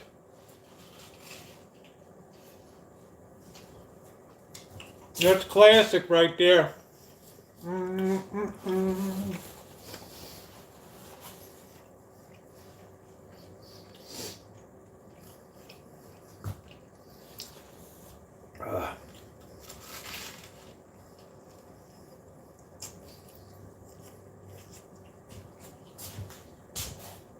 Oh man, that's good.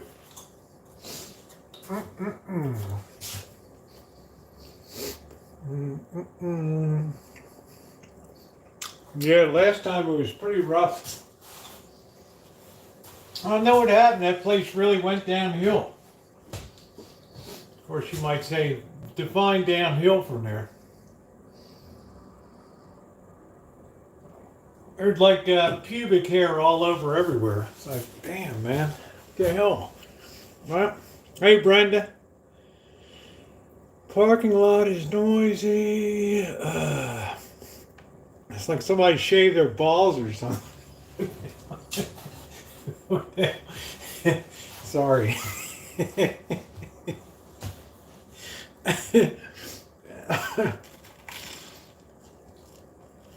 Good night, Barry. We had a great time having you here. Thank you.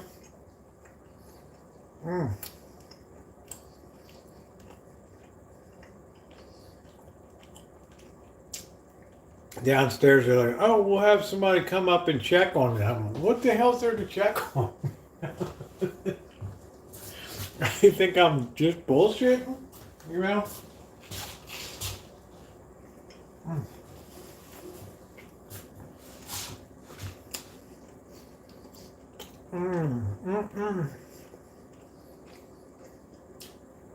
Look, expired doesn't necessarily mean it's bad, right?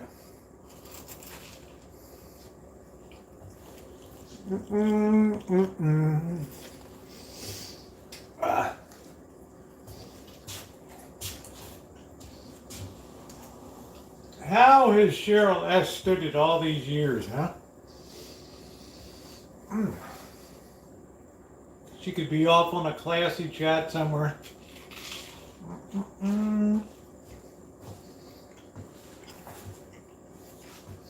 Night, Alan.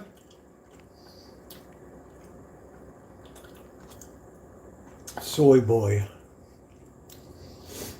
Yeah, there's a few soy boys out there.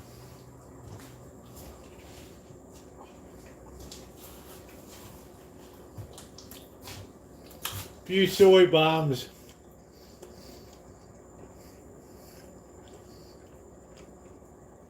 Wouldn't Cheryl S. be great running a HR consulting firm? Write everybody up.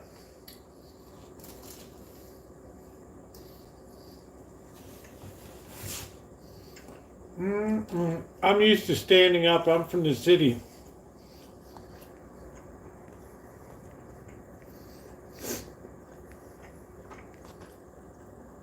We can't go on.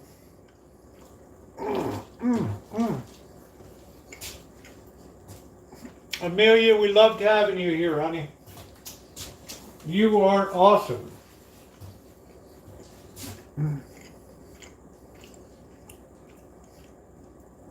Thank you, G. I'm trying.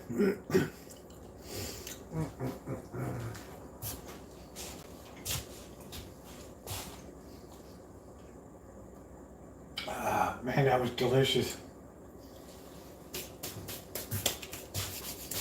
That was deliciousable. Who needs more? I don't know what the boss is squawking about, prison, this or that or the other.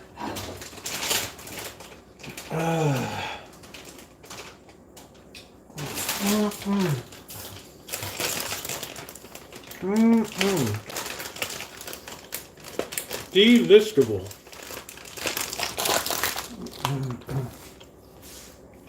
Let's get those thumbs up going. We're close to 150 tonight.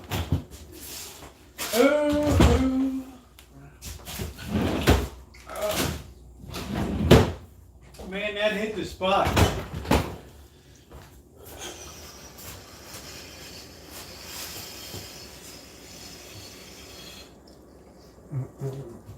To believe above the word I'm saying, you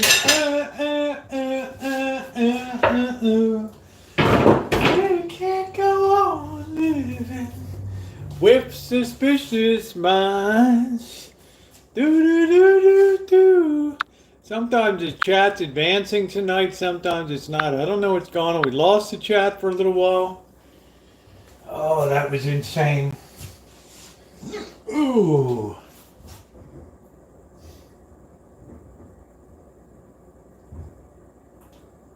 Here comes Bird banging through the gate. Boom.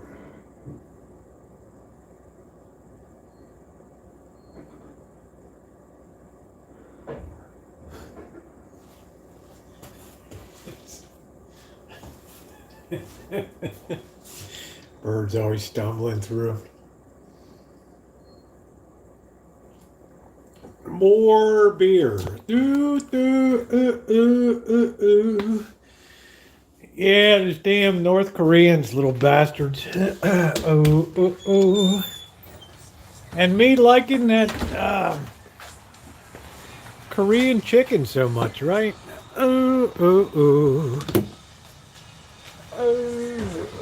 That bird got a burrito. What did you get, a burrito?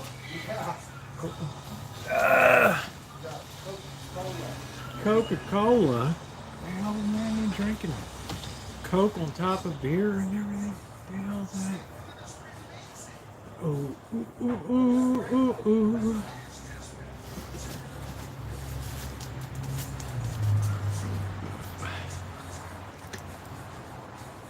And that's art. Oh boy. Let's see here. Too late. You already ate. Oh, did we lose this thing? Definitely out of here. Phone is low. What the hell happened?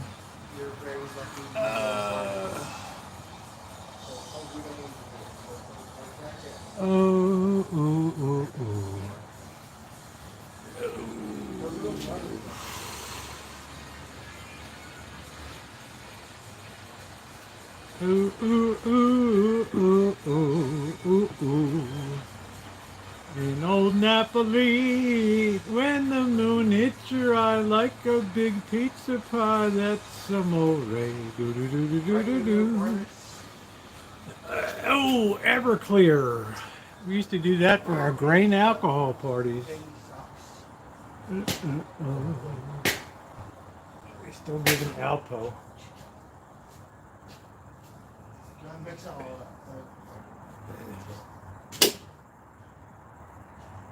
Yeah.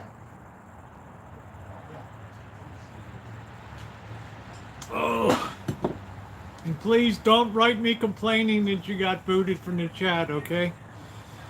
I don't run the side chat. All right. No nasty grams.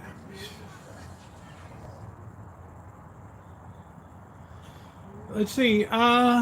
The hell, the 49ers are the early game? Maybe, I don't know. Maybe, what time did the Niners play? 1 o'clock at Eagles?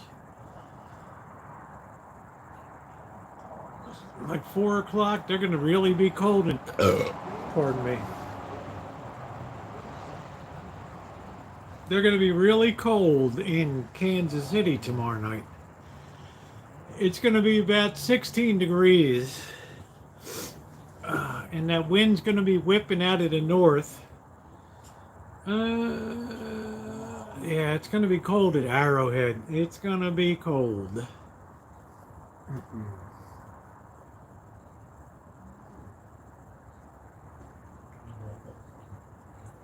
And let's see, Arrowhead faces north-south, so. Hey, James. Ding-a-ling-a-ling. Oh, all right, guys, I'm going to close it down. I'm too cold out here now. Ooh, what a fun chat tonight. So let me tell you, my wonderful moderators, thank you. And yeah, we'll know tomorrow about 3 o'clock in the afternoon, noon on the West Coast. We'll know. So for my moderators, thank you so much for a fun chat tonight. Yeah, there you go, P2. He's going to get a big, meaty Philly cheesesteak. That's it. That's it. So good night, everybody. Thank you for everything. Epic stream tonight. Thank you, everybody.